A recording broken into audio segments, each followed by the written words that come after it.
Salam teman-teman Sola Scriptura dimanapun berada. Terima kasih teman-teman untuk dukungan bagi channel ini. Dan terus dukung perkembangan dari channel ini dengan cara like, share, dan subscribe supaya direkomendasikan oleh YouTube. Hari ini kita akan melihat teman-teman satu video yang diskusi dari Edis TV dengan beberapa muslim. Dan tentu video ini akan memberkati kita bersama dan kita yakin bahwa Roh Kudus akan menyatakan bagi kita yang mendengarkan, bahkan bagi teman-teman yang belum percaya kepada Tuhan Yesus, karena Yesuslah satu-satunya bahkan juru selamat dalam hidup kita bersama. Tidak ada nama lain yang mampu untuk menyelamatkan kita.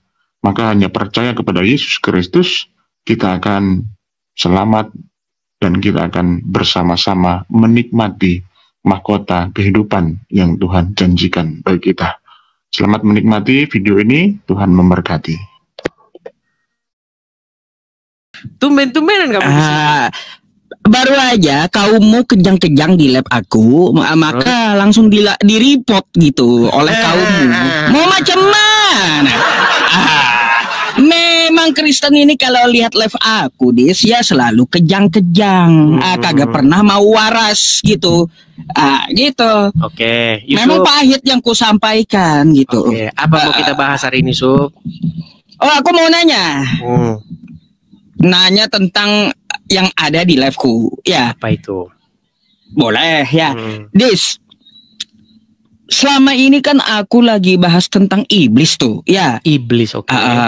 Iya, karena dalam Kristen iblis itu sangat berjasa gitu. Ya, aku mau nanya di. Sebentar. Iya. Satu pernyataan itu nggak boleh kita teruskan kalau belum clear.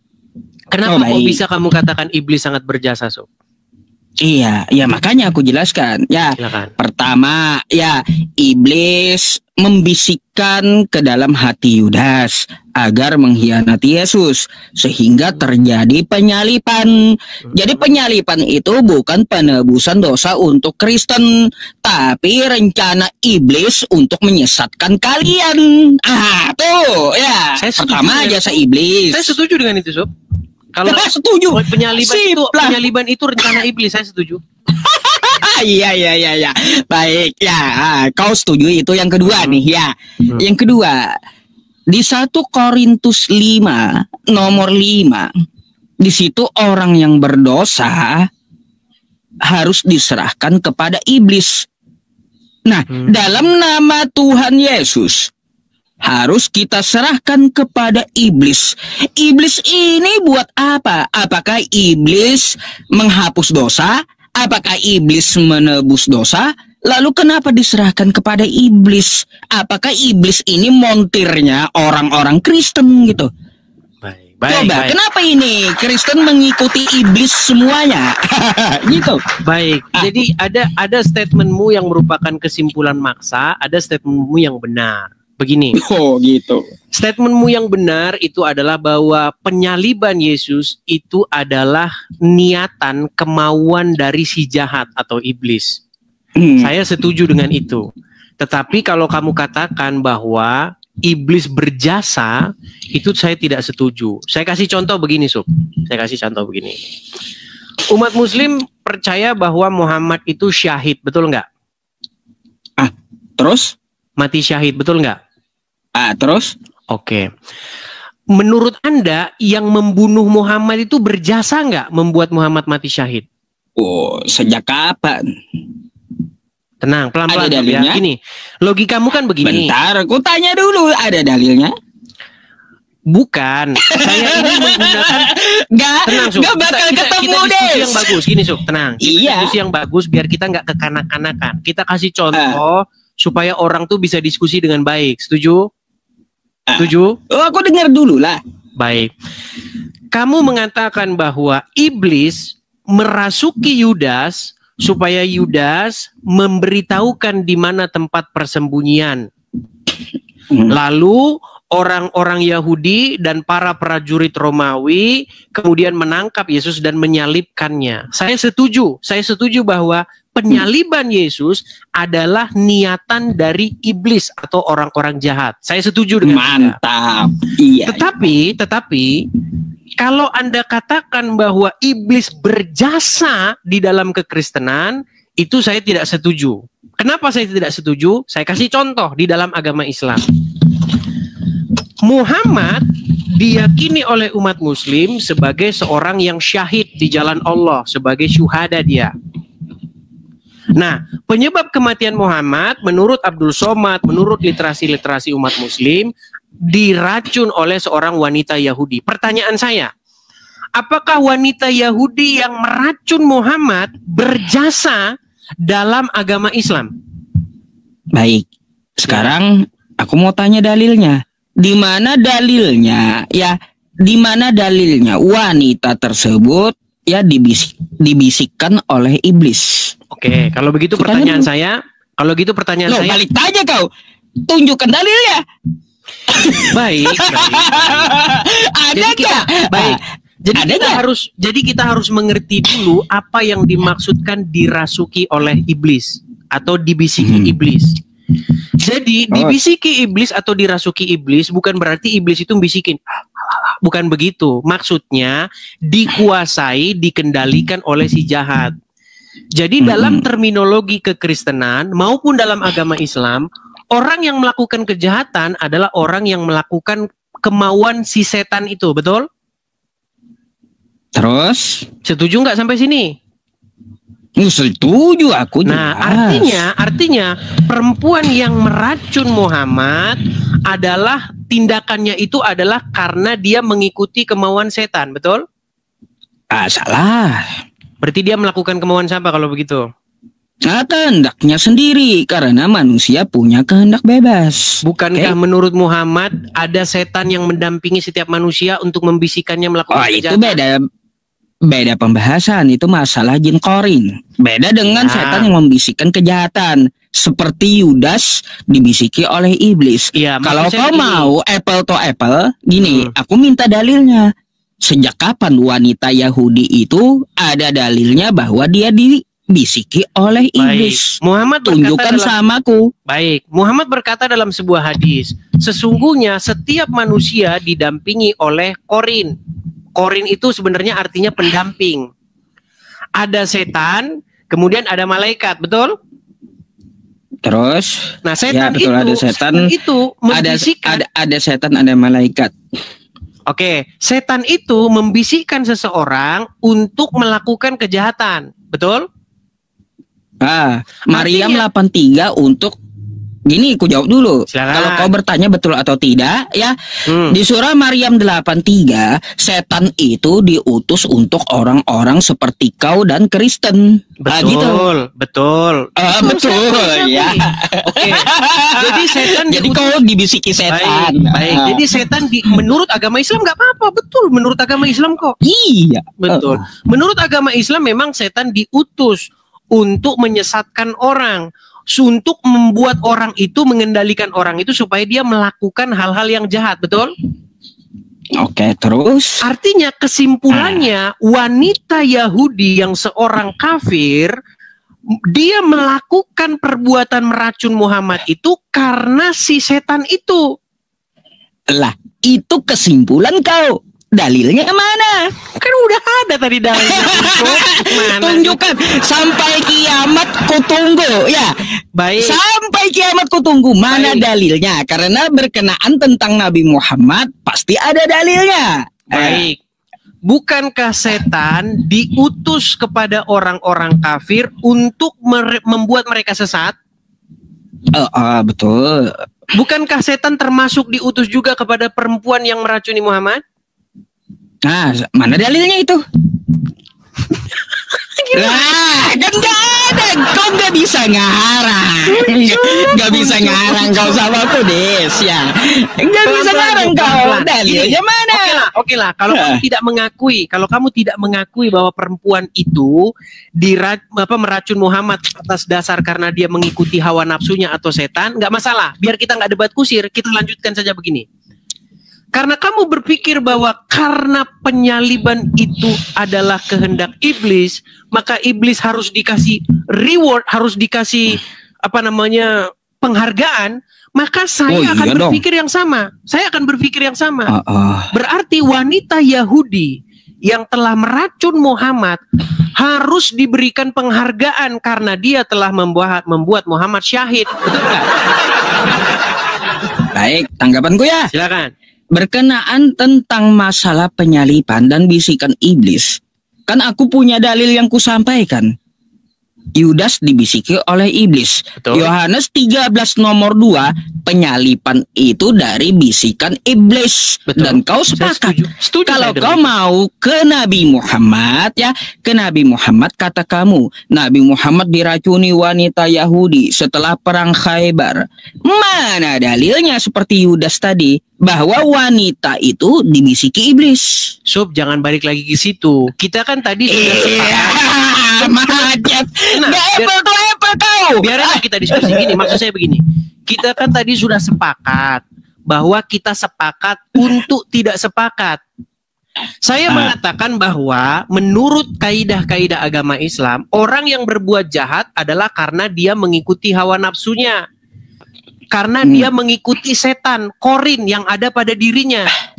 Jadi berangkat dari situ, maka perempuan yang meracuni Muhammad, maka dia karena mengikuti hawa nafsunya, dia karena mengikuti setan yang ada di korinnya itu. Nah, maka begini Sob. Tapi saya tidak membuat kesimpulan yang sama seperti yang kamu simpulkan. Saya tidak pernah mengatakan bahwa wanita itu berjasa dalam membuat Muhammad syahid, tidak. Nah, seperti itu pula saya tidak mengatakan bahwa iblis berjasa di dalam kekristenan. Tetapi adalah begini, sekalipun iblis merancangkan hal yang jahat, sekalipun iblis membuat hal yang ingin menggagalkan rencana Tuhan, tetapi Tuhan dapat membalikkan rencana iblis itu menjadi berkat. Seperti itu. Itu dalam iman kekristenan. Nah, sama sepertinya sebenarnya sama di dalam iman Islam. Sekalipun perempuan Yahudi berbuat jahat kepada Muhammad, tetap saja yang datang kepada Muhammad itu adalah syahid, syahada. Dia mati di jalan Allah. Itu yang dia imani oleh orang Muslim. Silakan, pertanyaan selanjutnya. Saya belum tanya yang sama kamu loh. Kamu baru nanya sama saya. Silakan. Pertanyaan selanjutnya, aku mau bahas iblis ya. Ada dua hal ya yang kutanyakan tentang masalah iblis tadi. Ya, tanggapanku sedikit aja, Dis ya. Nggak ada dalilnya wanita tersebut dibisiki oleh iblis sebagaimana ya iblis membisiki Yudas, iblis merasuki Yudas. Kan itu ada dalilnya di kitab kau. Makanya kau akui bahwa penyaliban itu dari si jahat, dari iblis. Berarti penyaliban itu bukan penebusan dosa dari Tuhan, tapi penyesatan iblis kepada Kristen. Tuh ya, jangan ikuti iblis lah kau dia. Kalau itu itu kan kesimpulan dariku. Kau punya kesimpulan, aku pun punya kesimpulan. Nah, sekarang dalilnya aku kan minta tunjukkan toh. Baik. Mana wanita itu dibisiki oleh iblis? Sampai kiamat belum 2 hari kau kagak akan ketemu itu dalil. Ya. Tuh. Yang kedua, ketawa aja dia. Yang kedua, ya Dis ya. Yang kedua, di 1 Korintus 5 nomor 5, ini pertanyaanku kedua. Setelah ini kau boleh tanya gitu apapun ya. Di 1 Korintus 5 nomor 5, kau buka aja. Dalam nama Tuhan Yesus, orang itu harus kita serahkan kepada iblis. Lagi-lagi di sini, orang Kristen yang berdosa, ya, itu diserahkan kepada iblis. Sangat berjasa iblis ini kepada orang Kristen. Entah orang Kristen ini mau dijadikan tumbal kah oleh iblis, atau mau dijadikan sop atau kayak gimana gitu oleh iblis. Atau jangan-jangan ya kalian ini memang pengikut-pengikut iblis gitu, Kristen ini. Coba kau jelaskan kenapa harus kepada iblis bukan kepada Tuhan. Silakan. Baik. 1 Korintus berapa? 1 Korintus 5 nomor 5. 1 Korintus 5 ayat 5. Ini berbicara mengenai orang-orang bebal ini, ya. Kapan pula ada ayat di kitab kau? Saya akan bacakan 1 Korintus 5 ayat yang kelima. Sebelum kelima, kita mulai dulu dari ayat yang pertama ya. Memang orang mendengar bahwa ada percabulan di antara kamu, dan percabulan yang begitu rupa seperti yang tidak terdapat sekalipun di antara bangsa-bangsa yang tidak mengenal Allah, yaitu bahwa ada orang yang hidup dengan istri ayahnya. Sekalipun demikian kamu sombong. Tidakkah lebih patut kamu bersuka cita dan menjauhkan orang yang melakukan hal itu dari tengah-tengahmu? Sebab aku sekalipun secara badani tidak hadir, tetapi secara rohani hadir. Nah, dikatakan begini, bila mana kita berkumpul dalam roh, kamu bersama-sama dengan aku dengan kuasa Yesus Tuhan kita. Orang itu harus kita serahkan dalam nama Tuhan Yesus kepada iblis sehingga binasa tubuhnya agar rohnya diselamatkan pada hari Tuhan. Jadi ini konteksnya berbicara mengenai adanya sebuah percabulan yang sangat-sangat luar biasa di dalam tengah-tengah jemaat. Jadi maksudnya di sini supaya orang yang seperti itu diserahkan kepada iblis. Karena apa? Karena mereka dikatakan di sini sudah berdosa, sombong pula. Mereka tidak menyadari dosanya itu. Itu nggak ada kaitannya dengan yang kita bahas mengenai penyaliban. Enggak, memang enggak ada. Itu pertanyaan kedua. Yang kupertanyakan itu, kenapa harus diserahkan kepada iblis? Apa jasa iblis terhadap orang Kristen? Harus kepada iblis gitu diserahkannya dalam nama Tuhan Yesus. Seharusnya kalau dalam nama Tuhan diserahkan kepada Tuhan. Ini diserahkan kepada iblis. Maksudnya itu orang-orang bebal. Itu ungkapan seperti itu ada dalam Quran, Sob. Gimana? Kalau saya ungkapkan satu dalam Al-Quran gimana? Enggak apa-apa. Pertanyaannya, kenapa harus kepada iblis? Di dalam Al-Quran ada juga ungkapan seperti itu, Unco. Kau jawab dulu. Kenapa harus diserahkan kepada iblis? Karena dia adalah seorang yang bebal, sudah hidup dalam percabulan, hidup bersama dengan istri ayahnya, dikatakan loh di sini dikatakan begini. Buat apa? Ada percabulan di antara kamu dan percabulan yang begitu rupa seperti yang tidak terdapat sekalipun di antara bangsa-bangsa yang tidak mengenal Allah, yaitu bahwa ada orang hidup dengan istri ayahnya. Ini kan perbuatan yang sangat-sangat betul-betul biadab. Ya, aku tahu ceritanya, aku tahu. Nah, makanya orang seperti ini, kata Paulus, yang dia bermegah sombong dalam dosanya, sudah pantas dia diserahkan kepada iblis. Pertanyaannya, kenapa harus diserahkan kepada iblis? Karena dia bukan tidak kepada Tuhan. Karena dia tidak tahu, tidak sadar akan dosanya. Ya, kalau seperti itu jawabanmu, dia tidak tahu akan dosanya. Iblis itu kan bapaknya dosa. Bapaknya para pendosa, kan kayak gitu. Nah, gini, orang yang berdosa itu kalaunya mau ditebus, itu diserahkan kepada iblis atau kepada Tuhan. Ini bukan berbicara mengenai orang yang baik supaya ditebus. Orang yang memang tidak mau bertobat.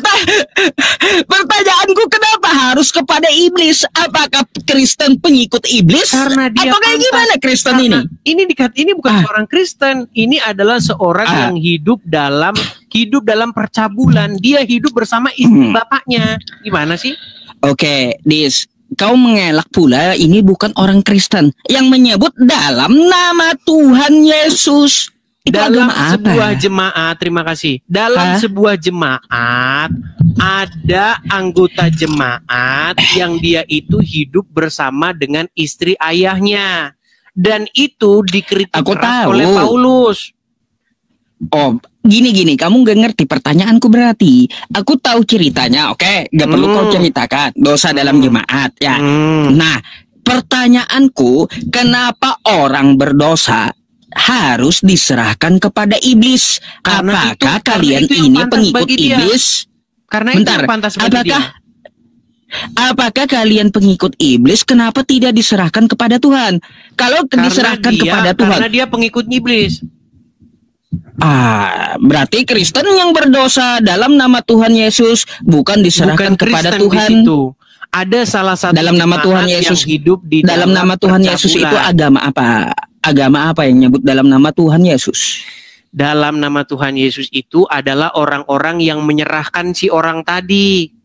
Iya, agamanya apa yang menyebut dalam nama Tuhan Yesus? Kristen. Adakah Islam menyebut dalam nama Tuhan Yesus? Atau Agamanya Buddha atau Kristen. Hindu? Kristen, kau sendiri akui. Iya, Jadi Kristen yang berdosa diserahkan ke iblis.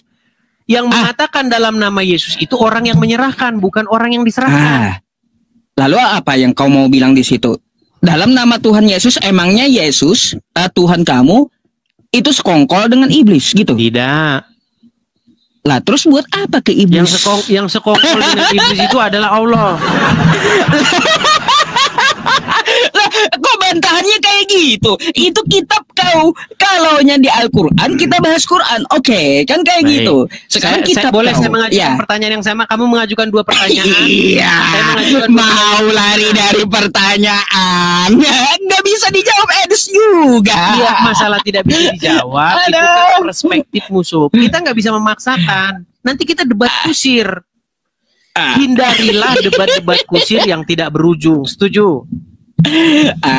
Ya sudah ya. Kalau kamu seperti itu ya aku pun punya kesimpulan kau tidak bisa menjawab hal tersebut. Buat apa diserahkan kepada iblis? Kita kesimpulan masing-masing. Biarlah penonton yang menilai. Oke. Ya itu aja sih ya. Kita debat kusir. Baik, nggak apa-apa. Kesimpulannya ya karena diserahkan kepada iblis, Kristen pengikut iblis. Gitu aja sih. Baik. Silakan kau mau tanya apa? Baik, saya akan mengajukan pertanyaan yang sama Sub dengan pertanyaan kamu kepada saya. Baik, pertama-tama seputar penyaliban. Ini isu ini saya lihat sebenarnya ini asalnya dari Donditan, kemudian ke Zuma, kemudian ke kamu. Masalah penyaliban, kemudian Yesus berjasa. Oke? Nah, memang sangat memprihatinkan ketika ada orang Kristen yang mengatakan bahwa penyaliban itu adalah rencana Bapa di surga. Nah, itu makanya yang saya bilang orang Kristen yang begini. Iya. Sepakat ku. Ya, saya nggak mau gini. Maksud saya begini, penyaliban itu keinginan daripada si jahat. Apa keinginan Bapa? Keinginan Bapa di surga itu apa? Keinginan Bapa di surga adalah supaya Yesus menghadapi penyaliban itu. Supaya Yesus tidak lari dari penyaliban itu seperti Nabi Isa yang lari tunggang langgang dari penyaliban, malah orang lain yang disalib. Maksud saya begini, Sob. Ketika Yesus taat sampai mati, sekalipun mati disalibkan, maka itulah jalan bagi Bapa di surga untuk membenarkan Yesus. Karena dia taat sampai mati. Oke, sekarang saya kasih contoh. Saya kasih contoh dalam agama Islam. Begini, Sob. Ketika Muhammad syahid, apa yang diberikan Allah kepada Muhammad menurut agama Islam? Waduh. Ketika Nabi Muhammad syahid, apa yang diberikan Allah kepada Nabi Muhammad dan umat Islam? Ya, orang yang syahid akan hidup di sisi Allah, Dis. Nah, makanya saya bilang, sekalipun orang merencanakan hal yang jahat kepada Muhammad dengan cara meracun Muhammad, tetapi tetap saja Allah membuat rencana jahat itu menjadi jalan kebaikan. Betul atau tidak? Gak salah. Oke, aku minta dalil dulu samamu. Oke, karena gini, Dis. Kenapa aku minta dalil samamu? Kita tadi kan kamu udah, sekarang gantian saya, boleh? Iya, gini. Dari pertanyaanmu sedikit-sedikit, ya aku jawab. Kenapa aku selalu minta dalil? Ya, karena ada hadis, man kadzdzaba alayya muta'ammidan falyatabawwa maq'adahu minan nar. Ya, barang siapa yang berdusta atas namaku, kata Nabi Muhammad, siap-siaplah orang seperti kau tempatnya di neraka. Makanya tentang Nabi Muhammad, ya kalau kau menuduhkan wanita tersebut ya meracuni Nabi Muhammad itu adalah dari godaan iblis atau setan, mana dalilnya? Oke, sebelum kita membahas itu begini. Oke. Apakah tindakan meracun Muhammad itu tindakan yang baik atau tindakan yang jahat? Tindakan yang jahat. Tindakan yang jahat. Yang jahat itu datang dari setan atau datang dari Allah? Dari hawa nafsunya. Ya, hawa nafsu itu bisikan setan apa bisikan Allah? Ya, bisikan setan. Nah, berarti itu datang dari si jahat. Tapi sekalipun si setan merancangkan yang jahat, sekalipun si setan ingin membinasakan hamba Allah, yaitu Muhammad, ini saya bicara dalam terminologi Islam ya, tetapi tetap saja Allah membuat itu menjadi jalan kesyahitan, betul? Terus? Betul atau salah saya? Ya, di mana dalilnya? Oke, apakah Muhammad syahid karena diracun oleh wanita Yahudi? Des, Nabi Muhammad itu disebut syahid ya syahid. Kalau kau mau membahas diracuni ya, itu banyak panjang. Iya, kan kayak gitu. Maksud saya begini. Ketika Muhammad diracun, beberapa tahun kemudian Muhammad mengatakan, terasa pada hari ini racun yang kumakan di Khaybar telah memutus urat nadiku, betul? Lah, terus? Nah, sehingga Muhammad menghembuskan nafas terakhirnya, betul? Nah, para ulama berkesimpulan, Muhammad syahid, dia mati sebagai syahid, betul? Terus? Apa lagi? Nah, pertanyaan saya, berarti setan melalui perantaraan wanita Yahudi berjasa dalam membuat Muhammad syahid, betul? Oh, lagi-lagi tentang Nabi Muhammad, dalilnya mana? Nah, setan membisiki wanita tersebut. Saya nggak bertanya sama kamu, Sob. Saya hanya meluruskan pandangan-pandangan orang Islam supaya bisa memahami kekristenan dengan benar. Jadi maksud saya begini. Alah, nggak ada dalilnya yang kau bawa masalahnya. Nggak kuat. Begini, Sob. Jadi kenapa penyaliban menjadi, kan ada istilah kutuk menjadi berkat di dalam Kristen itu. Sekalipun iblis merancangkan hal yang jahat, tetapi Tuhan akan membuat itu menjadi berkat. Contoh, sekalipun setan dengan perantaraan Yudas dan juga orang-orang Yahudi dan juga prajurit Romawi menyalibkan Yesus, tetapi justru lewat penyaliban itulah bagaimana ketaatan Yesus dibuktikan. Dan oleh karena taatnya ia sampai mati, maka Tuhan mengaruniakan kepadanya segala kuasa di sorga dan di bumi. Jadi dengan jalan itulah kami diselamatkan. Ah, ngarang kau. Udah tahu penyalipan itu rencana iblis. Tidak ada kehendak Bapa di surga itu agar Yesus itu disalibkan. Saya setuju. Jangan mengikuti si jahat. Makanya aku bilang dari tadi apa? Pak Kristen pengikut iblis. Di mana coba? Kenapa Anda kehendak Bapa di surga? Iblis? Ya gini, karena dia tidak melakukan kehendak Bapa yang di surga, seperti Matius 7 nomor 21. Ada nggak kehendak Bapa di surga agar Yesus itu disalibkan menebus dosa? Nggak ada. Gak ada, mana dalilnya? Kehendak Bapa di surga, kata Yesus, aku disalibkan untuk menebus dosa Kristen. Gak bakal ada. Penyalipan itu hanya untuk apa? Untuk membisiki. Kenapa kamu ulang lagi? Lah. Itu kan aku bahas sesuai yang kamu bahas. Ayo. So, ada yang salah? Saya harus bagaimana? Udah dalilnya mana? Nggak perlu debat kusir. Begini, Nggak perlu debat kusir. Gini, aku minta dalilnya aja. Di mana kehendak Bapa di surga agar Yesus itu disalibkan menebus dosa Kristen? Oke, di mana kehendak Allah supaya wanita meracun Yahudi? Lagi-lagi nggak ada kan, Des? Kalau nggak ada dari Tuhanmu, penyalipan itu berarti dari iblis. Banyak, makanya ku bilang Kristen pengikut iblis. Gimana sih? Mana? Kalau kau mau bantah kehendak Bapa di surga, bagaimana kualitas orang Islam? Kan kayak gitu. Mana kehendak Bapa di surga? Ya, agar Yesus disalibkan menebus dosa Kristen. Bukankah tadi sudah saya katakan kepada kamu, Sub, penyaliban itu bukan kehendak Bapa di surga. Lalu bagaimana kamu bertanya kepada saya mana kehendak Bapa di surga supaya Yesus disalibkan? Ini ada. Baik. Gini, kalau sudah tahu bukan kehendak Bapa di sorga, tapi kehendak iblis, berarti penyalipan dari iblis. Betul. Kalian ini pengikut iblis, bukan pengikut Bapa yang di sorga. Kami bukan pengikut iblis, kami tidak mengikuti supaya Yesus disalibkan. Ada-ada saja. Kami tidak mengikut-ngikuti supaya Yesus disalibkan. Yang kami ikuti itu adalah ketaatan Yesus kepada Bapa. Sekalipun konsekuensinya adalah mati. Sekalipun konsekuensinya adalah disalibkan. Contoh, misalnya, saya taat kepada Bapa di surga. Orang Muslim ngancam saya, kamu mau nggak tinggalin Yesus? Kalau kamu nggak tinggalin Yesus, saya salibkan kamu. Nggak masalah, saya disalibkan. Yang penting saya taat kepada Bapa di surga sampai mati. Seperti bagaimana Yesus taat kepada Bapa di surga sampai mati. Jadi salib itu adalah lambang ketaatan. Lambang ketaatan sampai mati. Gimana sih? Sejak kapan salib itu lambang ketaatan? Salib itu Yesus lambang kutukan. Yesus tidak lari dari penyaliban seperti Isa yang lari ngiprit dari penyaliban. Kalau dia tidak lari dari penyaliban, buat apa dia nyuruh muridnya jual jubah beli pedang? Pedang buat apa? Ngupas bawang. Baik. Mau lawan atau ngupas bawang tuh pedang? Baik. Ketika seorang hamba imam besar menebaskan pedangnya ketika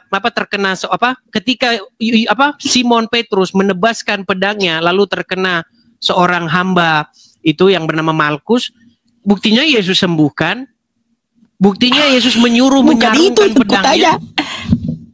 Ya, buat apa itu pedang? Buat ngelawan atau buat kupas bawang gitu? Baik, pada intinya Yesus menyuruh menyarungkan pedang itu. Sarungkanlah pedangmu. Kalau intinya seperti itu, ya Desya, berarti Yesus itu tidak mau dia ditangkap oleh tentara Romawi. Kata siapa Yesus mau disalibkan? Hoak kau asumsi. Buktinya ketika orang prajurit Romawi datang, kalau aku yang kalian cari, biarkanlah orang-orang ini pergi. Kan utuh ayatnya itu. Jangan kamu baca separuh-separuh. Ya.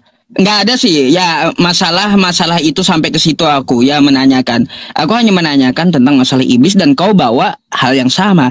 Pertanyaan kau satu aja jawabanku.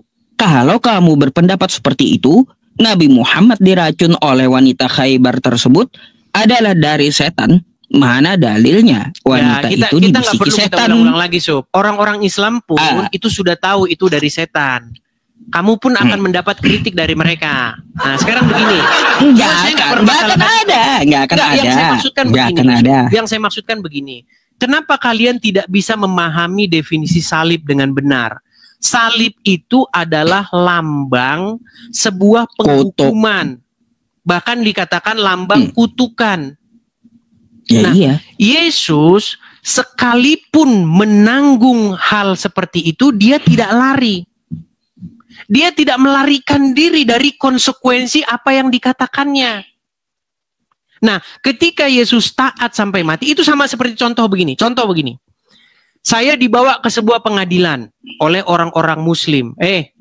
Kamu mau masuk Islam nggak? Kalau kamu nggak mau meninggalkan Yesus, kamu nggak mau masuk Islam, saya salibkan kamu.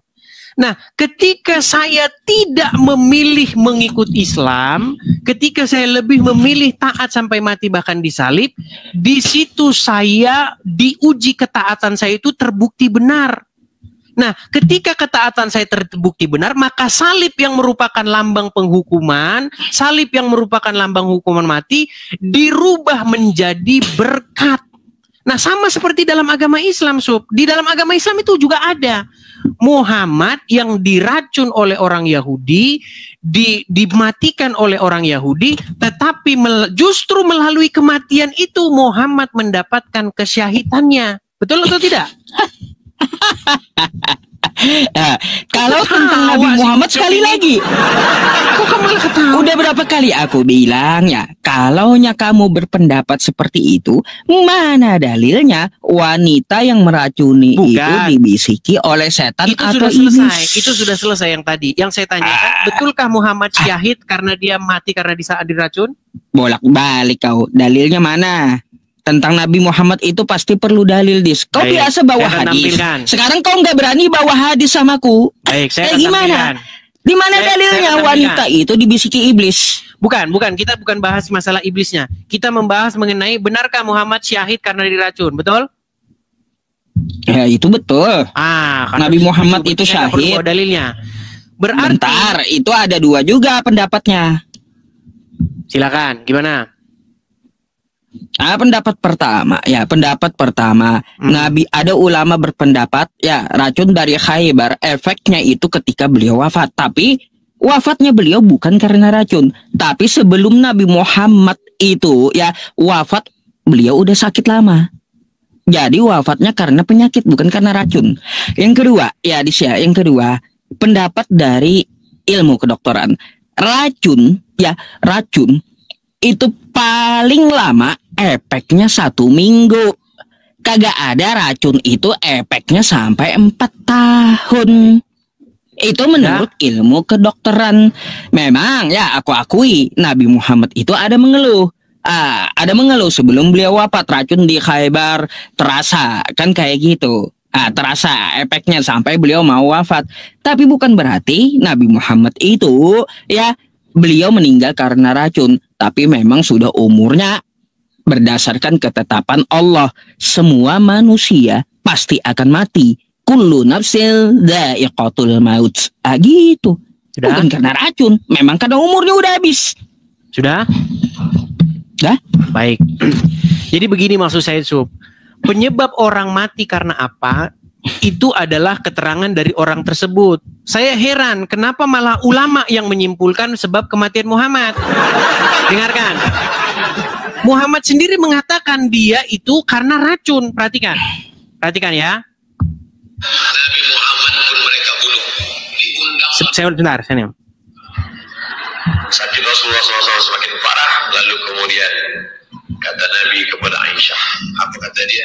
Ya Aisyah, wahai Aisyah, ma'azalu ajidu alam at-ta'am. Terasa di dalam sakitnya makanan yang kumakan waktu di Khaybar. Ini dalil bahwa dia mati diracun.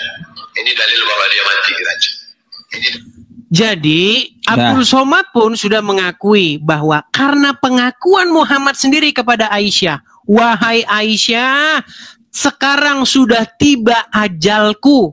Terasa racun yang kumakan di Khaybar itu telah memutus urat nadiku.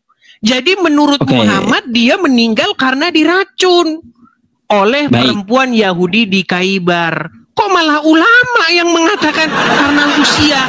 Berarti Muhammad menurut ulama sedang ngigau. Baik, Des. Jadi apa yang dibawakan oleh Ustadz Abdul Somad tadi yang kau tunjukkan kepadaku itu riwayat Ibnu Mas'ud. Aku pun tahu ya. Ini adalah hadis ya. Meskipun tidak ada hadis dari Ibnu Mas'ud, Nabi Muhammad itu tetap akan wafat karena menurut Allah Subhanahu wa taala berfirman dalam Quran, kullu nafsin dha'iqatul maut. Semua pasti mati gitu. Mau diracun atau kagak, semuanya pasti mati. Ya, penyebab kematiannya? Ya sudah, penyebab itu ketentuan, karena bukan racun, ketetapan. Ketetapan. Nah, ketentuannya seperti apa? Ada yang karena sakit, ada karena dibunuh, ada karena kecelakaan. Karena kalau kita lihat dari Nabi Muhammad, ya Nabi Muhammad mengeluh seperti itu akan bertentangan dengan ilmu pengetahuan kedokteran. Berarti Muhammad salah ketika mengatakan. Jadi aku lebih mengikuti apa yang dikatakan Al-Quran. Semua orang pasti mati. Jadi dan semua nabi itu pasti akan wafat. Jadi Anda tidak mengikuti apa kata Muhammad? Semua yang di hadis, yang sahih hadis ya pasti diikuti. Karena sebagai pedoman hidup. Apa yang Muhammad katakan? Karena racun itu bukan? Des, Nabi Muhammad itu beliau wafat di... Bentar, aku jawab. Nabi Muhammad itu wafat diracun atau kagak ya? Itu nggak masalah bagi umat Islam. Pengakuan Muhammad sendiri dia meninggal karena apa? Lah, adakah Nabi Muhammad aku mati karena diracun? Wahai Aisyah, perhatikan sekali lagi. Wahai Aisyah, terasa ajalku. Sebentar nih ya, saya tunjukkan kepada Anda. Perhatikan. Sakit Rasulullah SAW semakin parah, lalu kemudian kata Nabi sakitnya makin parah, oke? Ya Aisyah, wahai Aisyah, ma'azalu ajidu alam at-ta'am. Apa artinya itu? Wahai sekarang Aisyah, saatnya ajalku datang, betul? Mana terjemahnya kayak gitu? Saya ulangi. Perhatikan. Aisyah, ma'azalu ajidu alam at-ta'am. Apa artinya? Apa artinya? Apa artinya? Nih, aku artikan. Wahai Aisyah, bentar. Nih aku yang artikan. Silakan. Wahai Aisyah, ya, aku merasakan sisa makanan di Khaybar. Merasakan sakit, merasakan racun, sisa makanan yang di Khaybar. Oke. Itu Jadi artinya. Muhammad sendiri mengatakan bahwa dia merasakan sakit akibat sisa makanan racun di Khaybar, betul? Ada Nabi Muhammad, wahai Aisyah, aku akan mati karena racun di Khaybar. Ada? Berat. Weles kau. Baik. Kau gak bisa pelintir hadis sama Baik, kudes. saya teruskan. Sakitnya makanan yang kumakan waktu di Khaybar. Ini dalil bahwa dia mati diracun. Seorang Abdul Somad saja mengatakan ini dalilnya bahwa Nabi itu mati diracun. Nah, itu pendapat pertama Ibnu Mas'ud itu hadisnya. Oke, artinya ada yang setuju bahwa Muhammad mati diracun, setuju? Iya, oke, ada kita nggak bahas seperti itu. Kita nggak bahas itu. Bukan ada yang setuju. Kita nggak bahas itu. Yang kita bahas begini. Sekalipun Muhammad mati karena diracun, tetapi kematian itu malah menjadi jalan bagi dia menuju kesyahidan, betul? Betul nggak? Udah, aku bawakan. Bentar dulu, aku ada bantahannya. Silakan. Di dalam kitab Al-Mustadrak ya, yang diriwayatkan oleh Al-Hakim, di situ Nabi Muhammad bersabda, aku tidak pernah memikirkan penyakit aku. Ayo, gimana? Artinya apa? Racun, bentar. Racun yang dirasakan beliau bukan penyebab beliau wafat. Tuh di kitab Al-Mustadrak. Bukan itu yang saya tanyakan. Ketika Muhammad meninggal, dia meninggal karena syahid atau tidak? Nabi Muhammad itu syahid, oke. Meninggal karena syahid. Sekalipun orang membunuh dia, tapi itu jalan bagi dia menuju surga, betul? Lah, terus Nabi Muhammad itu memang dijamin surga. Lalu? Nggak nyambung sih si Ucup ini. Enggak, masalahnya kamu mau kesana kemari pelintir hadis. Bukan, nggak ada Nabi Muhammad itu. Bentar, yang ku maksud gini. Berpola pikir seperti kalian. Kalian kan mengatakan bagaimana poinnya itu sebenarnya sudah dapat, Su. Saya cuma mau menyampaikan begini. Saya tidak pernah mengatakan bahwa perempuan Yahudi yang meracuni Muhammad itu berjasa. Saya tidak pernah mengatakan begitu. Sebagaimana kalian mengatakan bahwa iblis yang menginginkan supaya Yesus disalibkan berjasa. Tidak. Iblis tetap kepada penghukumannya, iblis tetap terhadap kejahatannya. Tetapi sekalipun iblis merancangkan hal-hal yang jahat, sekalipun iblis merancangkan untuk menggagalkan rencana Tuhan, tetapi tetap saja itu menjadi jalan bagi Tuhan tetap melaksanakan keinginannya. Iblis tidak bisa menggagalkan rencana Tuhan, sekalipun iblis merencanakan untuk menggagalkannya. Oke, udah. Jadi tidak bisa boleh aku jawab? Berarti iblis mendapatkan penghargaannya tidak, gimana? Itu inilah ajaran Edis ya. Saya bertanya ya, sama kamu soal agama Islam. Ya iya. Sekarang ku tanggapi. Silakan. Inilah ajaran kau boleh berdusta dalam segala hal gitu. Ya, aku udah bilang pendapat pertama yang dibawakan oleh Ustadz Abdul Somad itu dari Ibnu Mas'ud. Ya, tidak ada dikatakan di dalam hadis itu, wahai Aisyah, aku akan mati, aku akan wafat karena racun. Nggak ada. Tapi beliau hanya merasakan. Itu satu. Ya, merasakan racun yang di Khaybar. Itu belum wafat. Belum. Ada pendapat yang kedua. dari hadis beliau juga di kitab Al-Mustadrak, beliau tidak pernah memikirkan racun itu. Artinya apa? Penyebab wafatnya Nabi bukan karena racun. Di hadis yang kedua. Jadi itu tidak bisa dijadikan dasar wafatnya Nabi Muhammad atas racun yang dia Khaybar. Gak bisa. Jadi dasarnya Nabi Muhammad itu wafat karena memang ketetapan dari Allah, kullu nafsin dha'iqatul maut, bukan karena racun Khaybar. Jangan kau pelintar-pelintir hadisku. Gak bakal bisa kau pelintar-pelintir samaku. Saya tanggapi lagi. Nah, itu aja. Baik.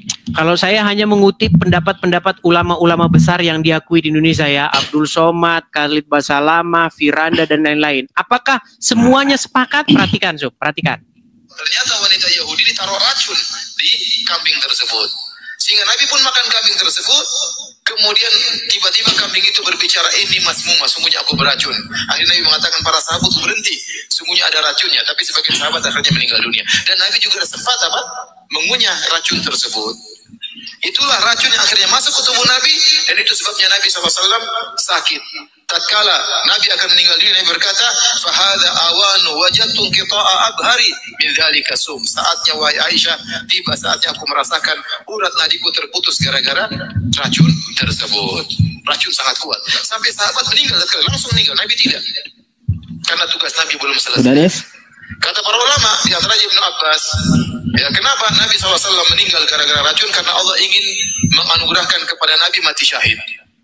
Ya, oleh karena Nabi meninggal dengan sebab racun tersebut.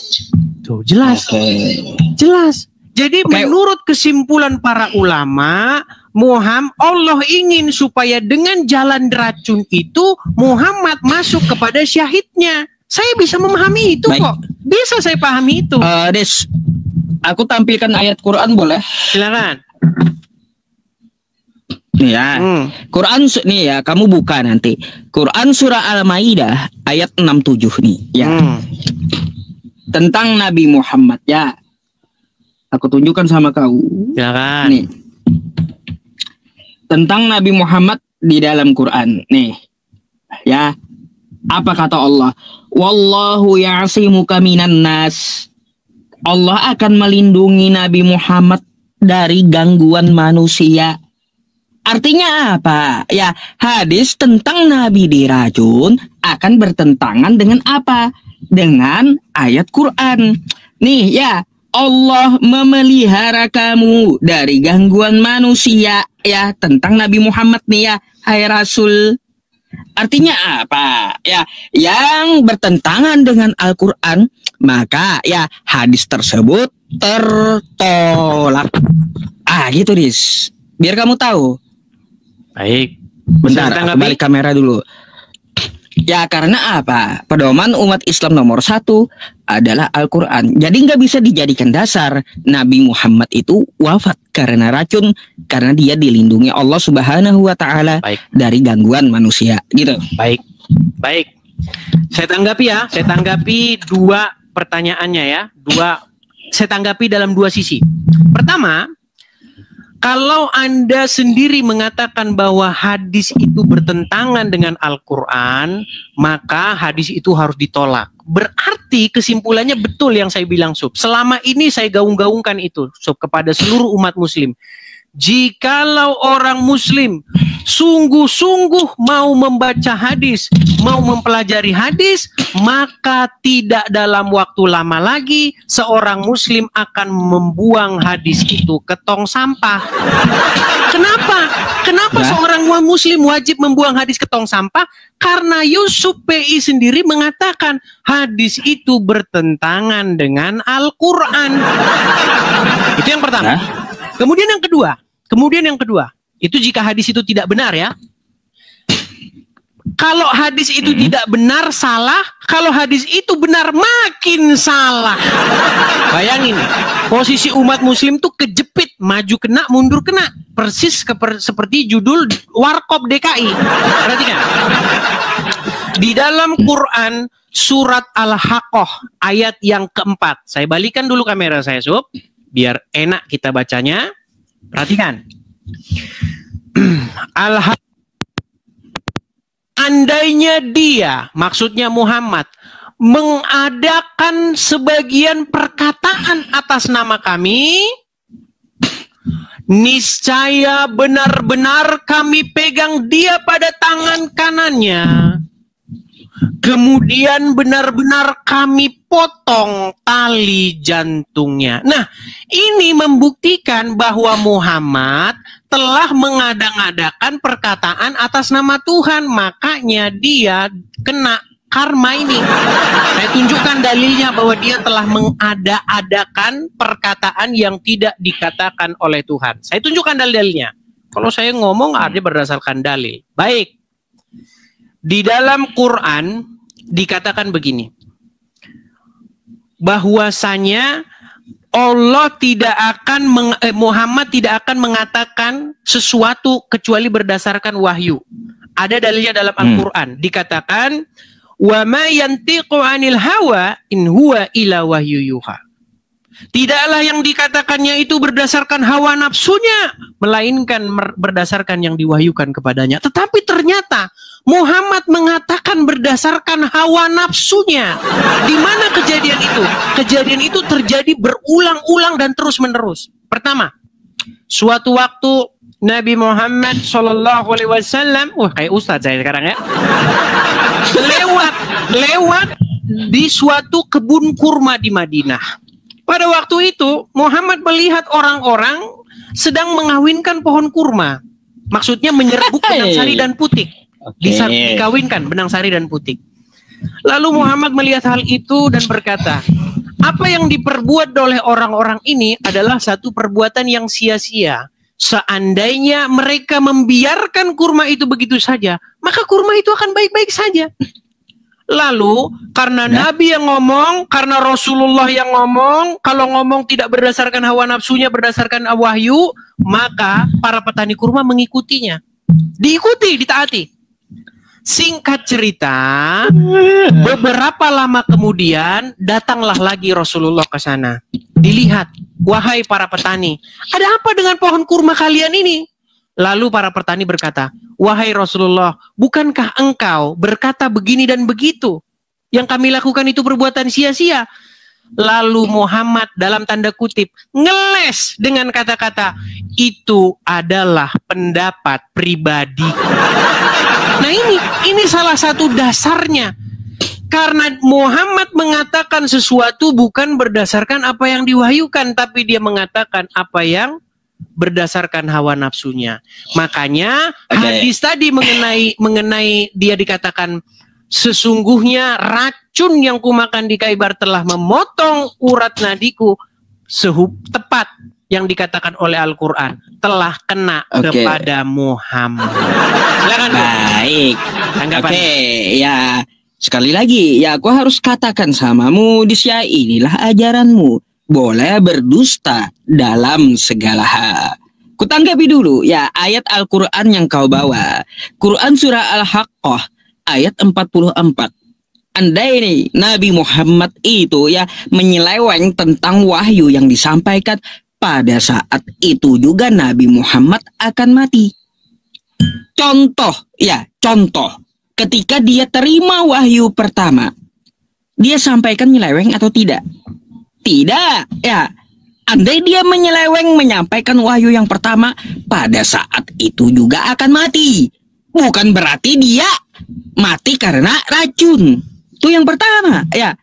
Jadi saat di dalam gua itu, andai dia menyampaikan wahyu yang bertentangan dari yang dia terima, pada saat di dalam gua, dia akan mati. Bukan karena racun. Itu maksud Al-Haqqah 44. Pada saat itu juga. Yang kedua Disya, lalu kau bawa ya tentang masalah hadis tadi. Lagi-lagi yang kau sampaikan tentang hadis kurma, kamu kagak paham hadis rupanya. Hadis itu bukan perkataan Tuhan. Bukan, hadis itu adalah perkataan perbuatan dari Nabi Muhammad dan persetujuan. Gak ada dikatakan orang bertanya kepada Nabi Muhammad, firman Tuhan datang. Jadi kurma itu harus dikawinkan. Nggak ada kayak gitu firman Tuhan. Itu memang pendapat dari Nabi Muhammad. Siapa suruh juga Des ya. Nabi Muhammad itu bukan tukang kebun. Beliau nabi, utusan Tuhan. Ya, bukan tukang kebun. Lalu tiba-tiba orang yang berkebun nanya kepada yang tukang kebun. Ya jelas salah lah pendapatnya. Kau sakit gigi, nanya obatnya kepada tukang bakso. Nyambung kagak? Jadi kalaunya tukang bakso, ya bilang obatnya itu A atau B. Lalu obatnya salah, yang memberikan obat atau yang menanya kepada tukang bakso yang salah? Jelaslah yang nanya kepada tukang bakso. Sakit gigi nanya ke tukang bakso. Kalau sakit gigi itu nanya ke dokter gigi, bukan ke tukang bakso. Begitu pula orang yang berkebun nanya kepada Rasulullah, utusan Tuhan yang bukan seorang pekebun. Lalu kalau beliau berpendapat salah, yang salah siapa? Nabinya atau tukang kebunnya? Siapa suruh nanya kepada bukan tukang kebun?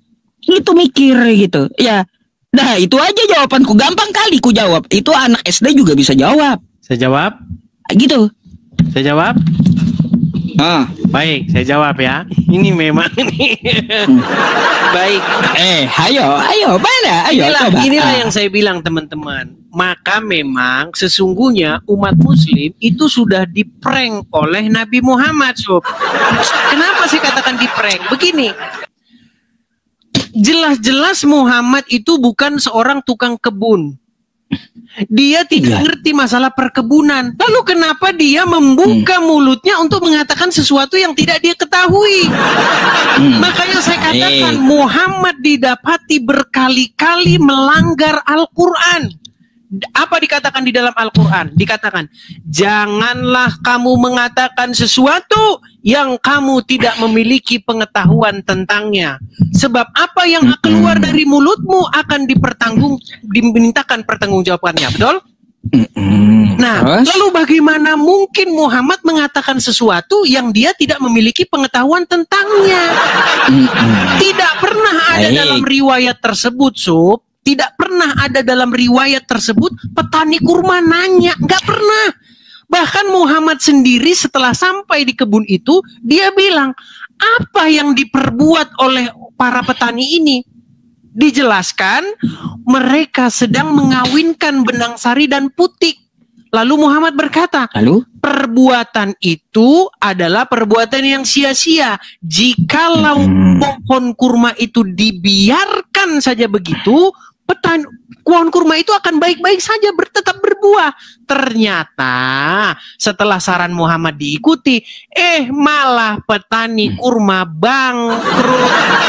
Makanya di sini jelas-jelas Muhammad dia mengatakan sesuatu bukan berdasarkan wahyu Allah. Padahal ayat Al-Quran jelas mengatakan, wa ma yantiqu anil hawa in huwa ila wahyu yuha. Oke, yang diucapkan. Sebentar, biar saya selesaikan. Ini udah mulai panas nih. Panas nih. Apa yang panas? Sepakat Kemudian begini, Sob.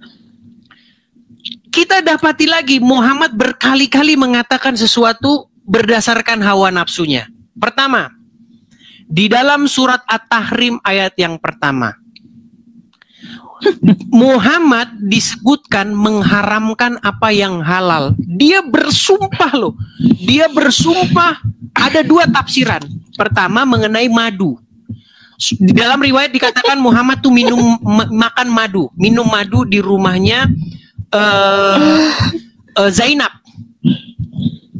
Ketika Muhammad pulang ke rumah, karena Aisyah dan Hafsah cemburu karena Muhammad ada di rumah Zainab, Aisyah dan Hafsah bersekongkol untuk mengatakan bahwa mulut Muhammad bau maghfir. Lalu Muhammad dengan mudahnya berkata, saya bersumpah saya tidak akan lagi minum madu di rumah Zainab. Itu tafsir yang pertama. Tafsir yang kedua adalah mengenai Maria Al-Qibtiyah yang digauli Muhammad di ranjangnya Hafsah. Ketika Hafsah melihat Muhammad menggauli Maria Al-Qibtiyah diranjangnya Hafsah. Hafsah berkata, wahai Rasulullah, teganya engkau berbuat itu kepadaku dan diranjangku. Maka Muhammad bersumpah, demi Allah, saya haramkan Maria Al-Qibtiyah mulai saat ini. Lalu turunlah surat At-Tahrim ayat yang pertama.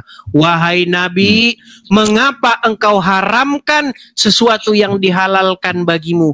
Engkau hendak menyenangkan hati istri-istrimu, lalu Allah membebaskan kamu dari sumpahmu. Pertama, pernyataan Muhammad bertentangan dengan apa yang diucapkan dia kepada seorang yang bernama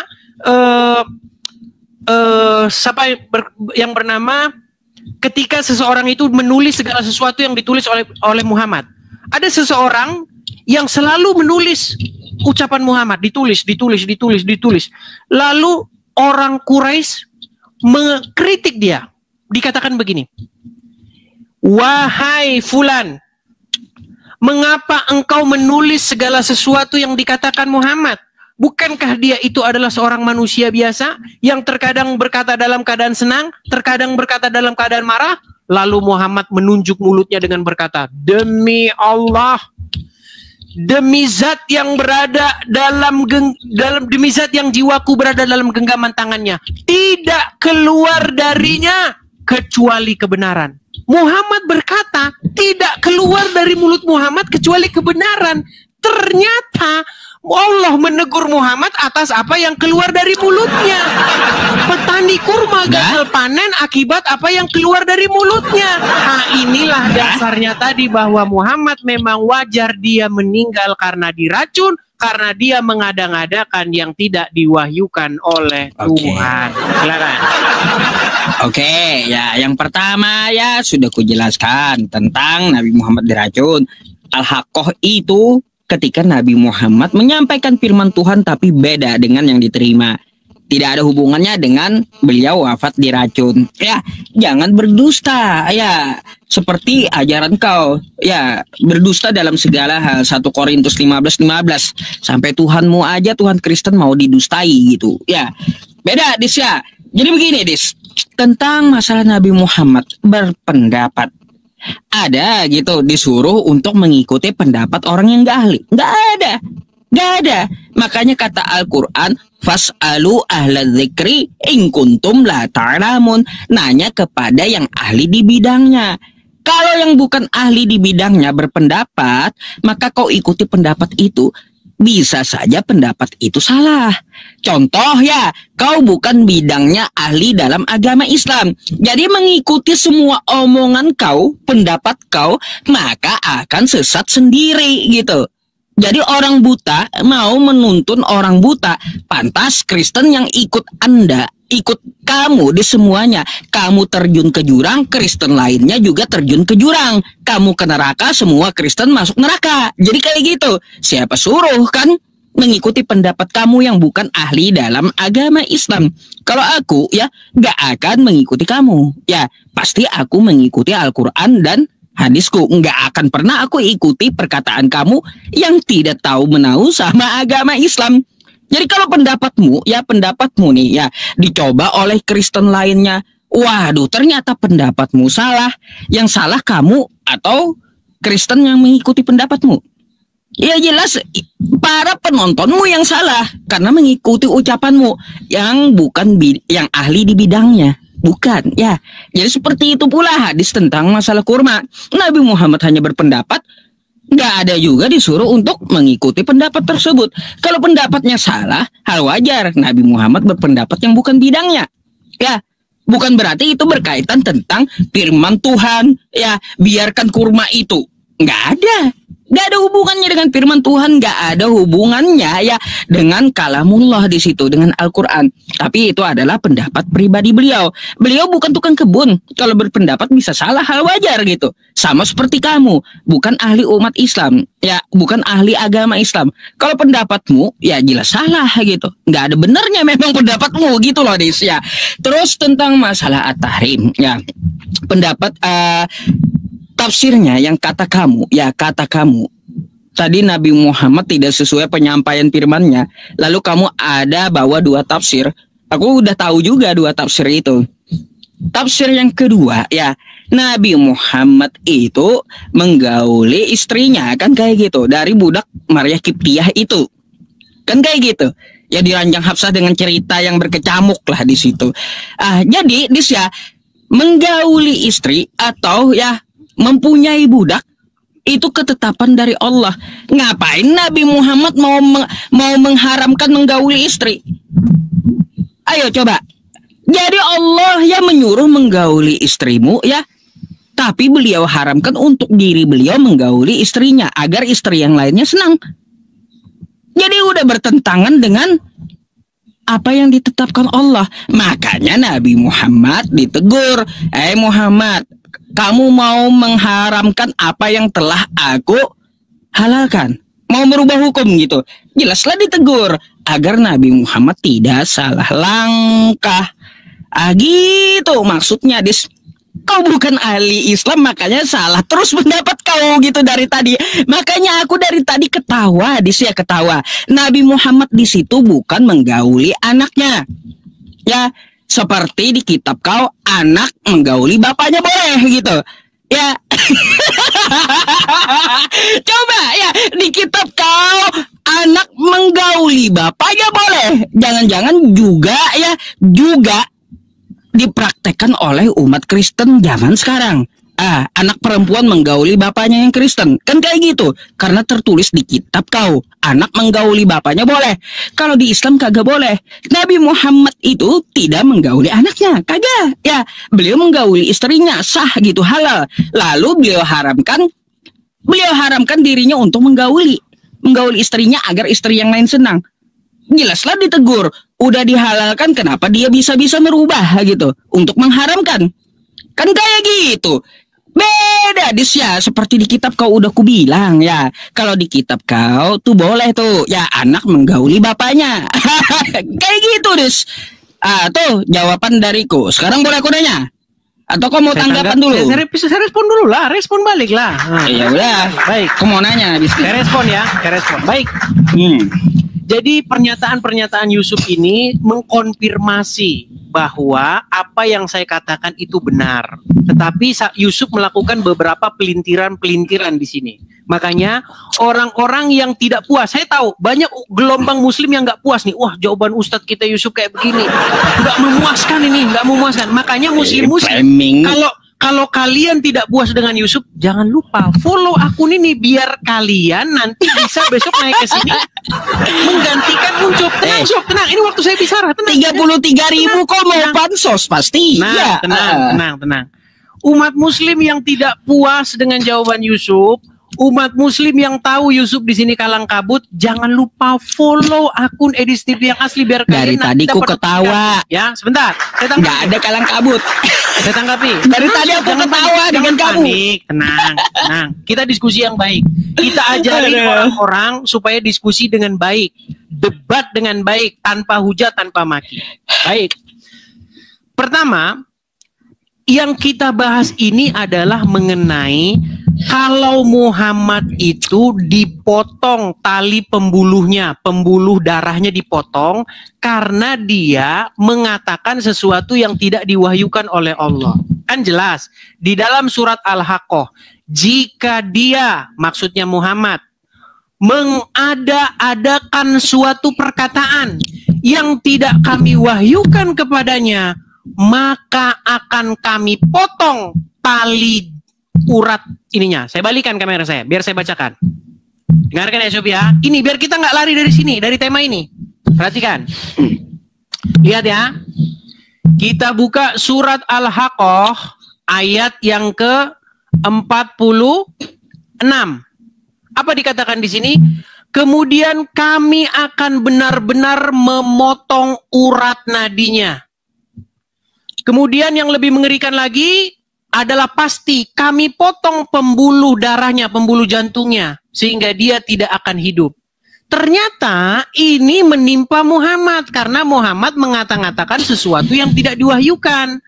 Buktinya di mana? Nih, perhatikan. Di dalam hadis dikatakan, apa dikatakan di sini? Nih. Perhatikan, sesungguhnya Rasulullah Shallallahu Alaihi Wasallam bersabda ketika menderita penyakit yang akhirnya beliau meninggal dunia karenanya. Apa kata dia? Wahai Aisyah, aku senantiasa merasakan nyeri akibat makanan yang kumakan ketika aku berada di Khaibar. Maksudnya racun yang dimakan di Khaibar. Dan sekarang ini adalah saatnya urat nadiku terputus karena pengaruh racun itu. Jadi ayat ini jelas-jelas merupakan nubuatan dari surat Al-Haqqah ini. Karena Muhammad mengatakan sesuatu yang tidak diwahyukan. Apa buktinya? Nih, saya tunjukkan lagi dalilnya di sini. Di dalam sebuah hadis sahih. Perhatikan, ini hadisnya Sub, nanti kamu bantu, kamu bisa bahasa Arab. Dikatakan di sini, diceritakan dari Abdullah bin Amr. Beliau berkata, dahulu aku menulis seluruh yang aku dengar dari Rasulullah. Aku ingin menghafalkannya, maka kaum Quraisy mencegahku. Mereka, maksudnya kaum Quraisy mengatakan, apakah engkau menulis seluruh hadis yang engkau dengar dari Rasulullah? Padahal Rasulullah adalah manusia yang terkadang bersabda dalam keadaan marah, terkadang berkata dalam keadaan senang. Maka aku menahan diri dari menulis. Kemudian aku menceritakan hal tersebut kepada Rasulullah. Maka Rasulullah memberikan isyarat dengan jarinya yang menuju kepada mulutnya. Rasulullah bersabda, tulislah. Demi zat yang jiwaku berada dalam genggamannya, tidaklah keluar darinya, dari mulut Muhammad, kecuali kebenaran. Ini saya pegang teguh, Sob. Perhatikan, hadis jelas-jelas mengatakan tidak keluar darinya, dari mulut Muhammad, kecuali kebenaran. Tetapi, ketika Muhammad berjumpa dengan para petani kurma, keluar dari mulut Muhammad kesalahan. Ketika Muhammad berkata, ketika Muhammad berkata kepada istrinya bahwasanya dia bersumpah untuk tidak akan lagi menggauli Maria Al-Qibtiyah, untuk tidak lagi makan madu. Malah dia ditegur oleh Allah, wahai Nabi, dalam surat At-Tahrim, ya ayuhan Nabi, wahai Nabi, mengapa kamu haramkan sesuatu yang dihalalkan dengan mengucapkan sumpah karena kamu enggak hendak menyenangkan hati istri-istrimu? Karena Muhammad takut istri, akhirnya dia mengharamkan yang halal. Dia haramkan yang halal. Ketika keluar dari mulutnya, demi Allah saya haramkan, berarti keluar dari mulut Muhammad sebuah kesalahan. Hal itu bertentangan dengan ucapan Muhammad di mana dia mengatakan tidak keluar dari sini kecuali kebenaran. Nah, pernyataan kamu yang terakhir. Bagaimana mungkin kita bertanya kepada yang bukan ahlinya? Ya ini umat muslim. Kalian bertanya kepada Muhammad, sudah tahu Muhammad bukan ahlinya. Muhammad itu berkali-kali mengatakan yang bukan ahlinya. Contoh, di dalam Al-Quran dikatakan, jikalau ada orang bertanya kepada kamu tentang hari kiamat, katakanlah, pengetahuan tentang hari kiamat itu adalah di sisi Allah. Tetapi dalam hadis, Muhammad malah mengatakan kiamat hari Jumat. Berarti dia mengada-ngadakan sesuatu yang tidak diwahyukan. Kemudian yang kedua, dikatakan juga bahwasanya Muhammad itu disebutkan dalam satu riwayat, ya, mengatakan sesuatu yang salah. Akibat mengatakan sesuatu yang salah itu, Muhammad meralat perkataannya. Makanya begini Sob, saya cuma mau bilang begini. Masalah surga harus ditanyakan kepada orang ahlinya. Masalah kehidupan yang akan datang harus ditanyakan kepada ahlinya. Tetapi umat muslim bertanya kepada yang bukan ahlinya, yaitu Muhammad. Akhirnya apa? Akhirnya umat muslim mengikuti yang salah-salah. Untuk sekarang itu dulu, nanti ada saya lanjutkan. Silakan.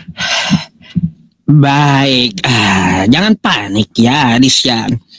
Pertama, ya tentang yang kau bawa tadi, Al-Haqqah 44 tadi ya, aku tegaskan sekali lagi, Nabi Muhammad itu kalau menyampaikan wahyu yang salah, beliau akan langsung dimatikan. Buktinya ya sampai beliau sakit ya kagak ada tuh wahyu yang turun waktu beliau sakit. Nggak ada. Jadi ya Dis ya, kalau kau mau bawa Al-Haqqah 44 kagak cocok. Nabi Muhammad menyatakan di situ ya bahwa Allah akan memotong ya aortanya, urat nadinya kalau dia menyampaikan hal yang salah. Waktu beliau wafat kagak ada firman Tuhan turun lalu Nabi Muhammad menyampaikan yang salah. Jadi ya di situ Al-Haqqah 44 ya itu akan membantah Nabi Muhammad wafat diracun. Makanya ngikutin kau akan jadi sesat gitu. Ya, kau bukan ahlinya masalahnya. Terus satu nih, ya, ku bawa samamu. Sedikit kita baca ya. Nih. Apa yang ku sampaikan tadi? Fakta bahwa Nabi Muhammad ya diracun ya dengan tidak bertentangan dengan ayat dalam surat Al-Maidah 67. Allah akan melindungimu dari manusia. Karena ayat ini ya secara khusus merujuk pada perlindungan Nabi dari pembunuhan. Ya, tuh datanya ya. Allah melindungi Nabi dari bahaya racun itu. Ya, Dis ya. Ada Des lagi-lagi yang kau bawa mental lagi. Gak bisa kau tuduh Nabi Muhammad seperti itu. Nah, tentang berkaitan yang bukan ahlinya ya. Kalau ditanyakan, sepakat. Ya, sepakat aku dengan penyampaian kau. Makanya kau bukan ahli agama Islam, makanya penyampaian kau salah gitu. Salah. Berkaitan tentang masalah kurma, itu tidak ada hubungannya dengan wahyu yang turun. In huwa illa wahyu yuha. Gak ada hubungannya.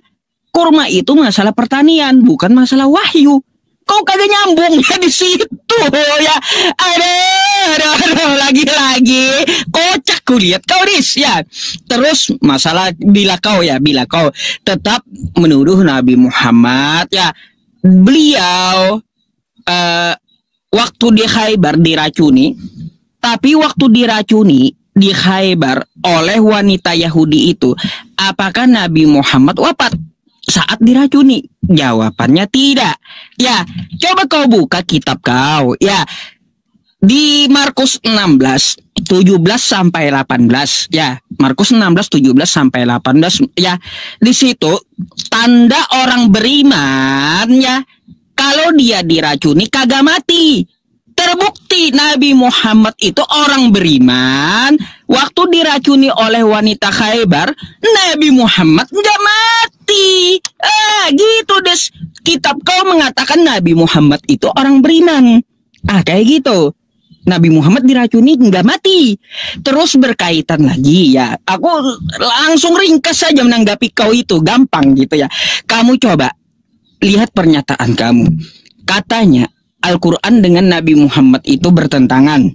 Nabi Muhammad mengetahui hari kiamat hari Jumat. Sedangkan di Al-Quran tidak ada yang tahu selain Allah.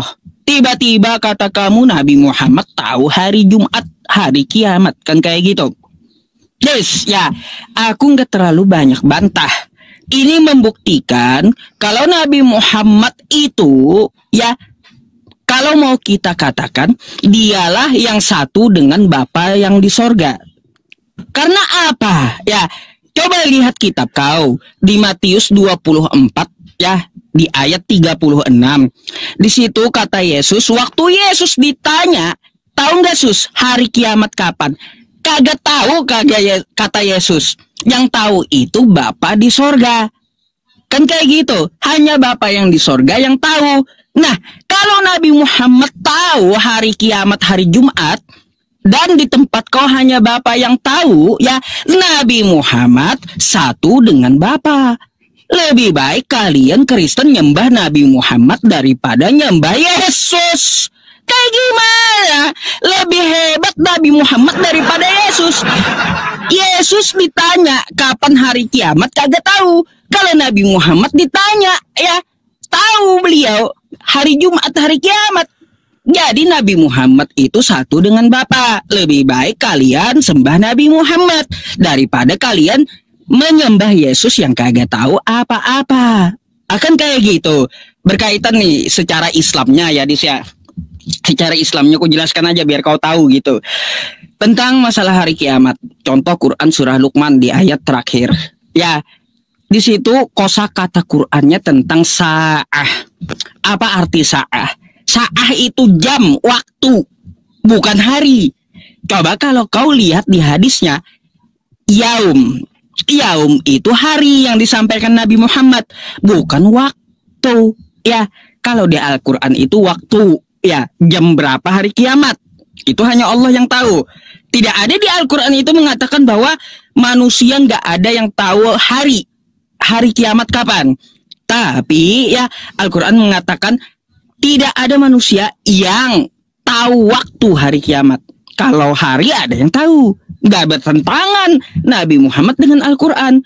Jadi kalaunya aku sarankan kepada Kristen-Kristen gitu ya, lebih hebat Nabi Muhammad daripada Yesus. Ya, artinya apa? Nabi Muhammad satu dengan Bapa. Lebih baik kalian nyembah Nabi Muhammad ya, yang lebih tahu daripada Yesus kalian. Yesus kalian kagak tahu apa-apa, tapi Nabi Muhammad lebih tahu daripada Yesus.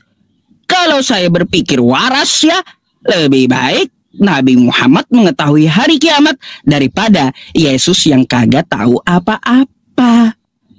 Kayak gimana, Dis? Apa tanggapan kau tentang itu? Apa coba? Nabi Muhammad tahu katamu hari kiamat hari Jumat. Kata Yesus yang tahu hari kiamat hanya Bapa. Artinya Nabi Muhammad dengan Bapa adalah satu.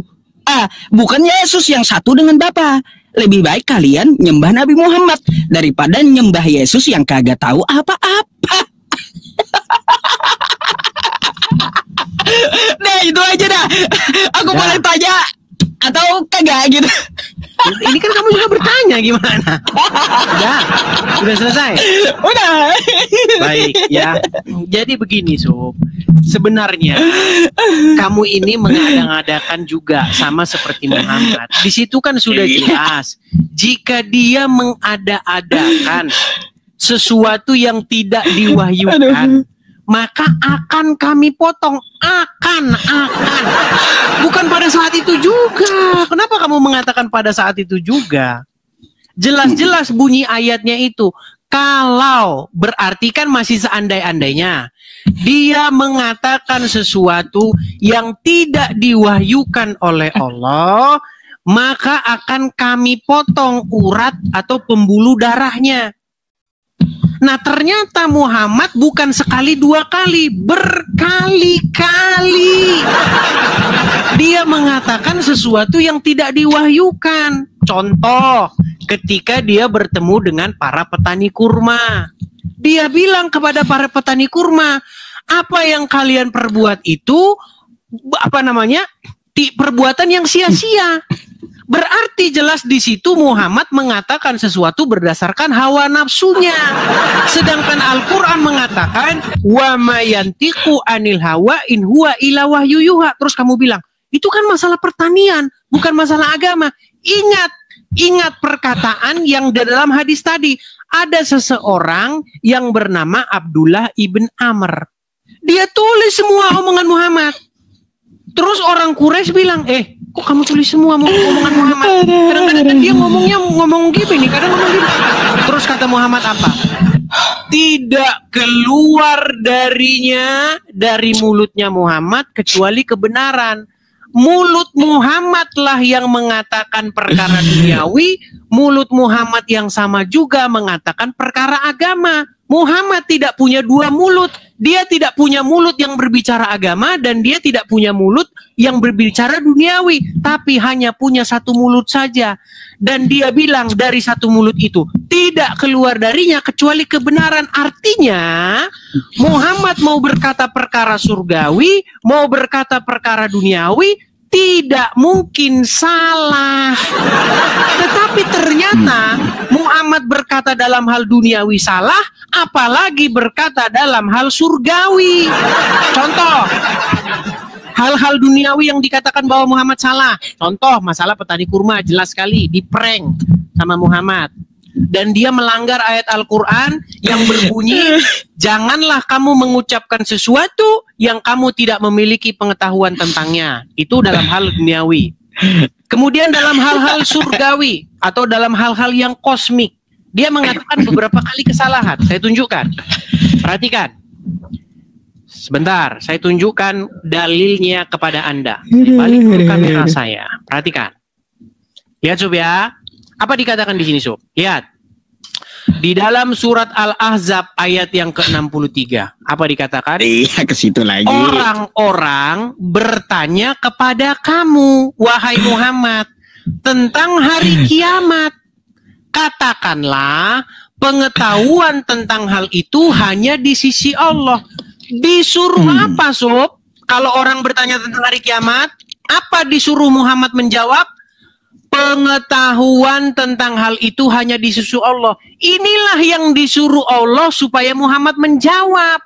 Tetapi malah di dalam hadis Muhammad ngomong kiamat terjadi hari Jumat. Artinya apa? Artinya Muhammad melanggar firman Allah. Atau sebenarnya ayat ini harusnya masuk hadis, bukan masuk Quran. Nah, itu yang pertama. Kemudian yang kedua, nih, karena bukan hanya satu, ada banyak hal Muhammad mengatakan perkara-perkara surgawi yang dia salah. Perhatikan. Kau keluarkan semuanya sama aku. Baik. Aku mau Jangan banyak-banyak, contohnya saja. Jangan banyak-banyak. Baik. Apalagi Sekarang coba. begini, kamu mengatakan tadi bahwasanya Muhammad, makasih Pak Agus Ibrahim. Muhammad berkata bahwa tidak ada yang keluar dari mulut Muhammad kecuali kebenaran. Muhammad berkata begini, sesungguhnya tidak ada satu amalan yang sanggup memasukkan orang ke dalam surga. Tahu nggak pernyataan Muhammad tentang itu? Apanya? Coba dulu kamu selesaikan, nanti ku potong, kamu protes pula. Muhammad pernah ditanya, wahai Rasulullah, apakah engkau sudah dijamin masuk surga? Bahkan dia mengatakan, tidak ada satu amalan yang menjamin seseorang masuk surga. Bahkan anaknya sendiri Fatimah, wahai Fatimah, ketahuilah bahwa aku tidak berkuasa melepaskanmu dari siksa api neraka. Tidak ada satu amalan pun. Tapi di ayat-ayat lain, contoh, mengucapkan kalimat syahadat, masuk surga. Sahabat dijamin masuk surga. Kemudian dikatakan di ayat lain lagi bahwa barang siapa yang begini begitu masuk surga. Barang siapa yang begini begitu. Artinya apa? Omongan Muhammad satu sama lain bercakar-cakaran. Di dalam Al-Quran dikatakan, perhatikan nih, ada satu ayat di dalam Al-Quran yang mengkonfirmasi itu semua, ya, bahwasanya Muhammad itu dikatakan, aku tidak tahu apa yang akan diperbuat terhadapku dan juga terhadapmu. Itu ada di dalam, tertulis di dalam Quran. Perhatikan ya. Nih, di dalam Quran dikatakan, aku bukanlah Rasul yang pertama dari antara para Rasul-Rasul, dan aku tidak mengetahui apa yang akan diperbuat terhadapku dan juga terhadapmu. Artinya omongan Muhammad satu sama lain cakar-cakaran. Kemudian masalah perkataan Yesus, keluarkan semua. Masalah ini saya jawab. Kamu masalah perkataan Yesus yang mengatakan anak pun tidak. Jelas di dalam Bible, saya nggak mau bantu itu.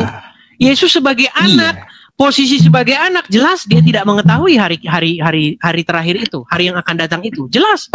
Lalu kamu mengatakan kalau begitu Muhammad lebih pantas jadi satu dengan Bapa. Inilah kemunafikan umat Muslim. So, bukankah Al-Quran mengatakan bahwa Allah beranak dan diperanakan? Bagaimana mungkin kamu katakan bahwa Muhammad satu dengan Bapa? Ini pernyataanmu sudah kafir. Kamu sudah mengatakan sesuatu yang zolim. Karena kamu katakan bahwa Allah itu adalah Bapa. Ini zolim.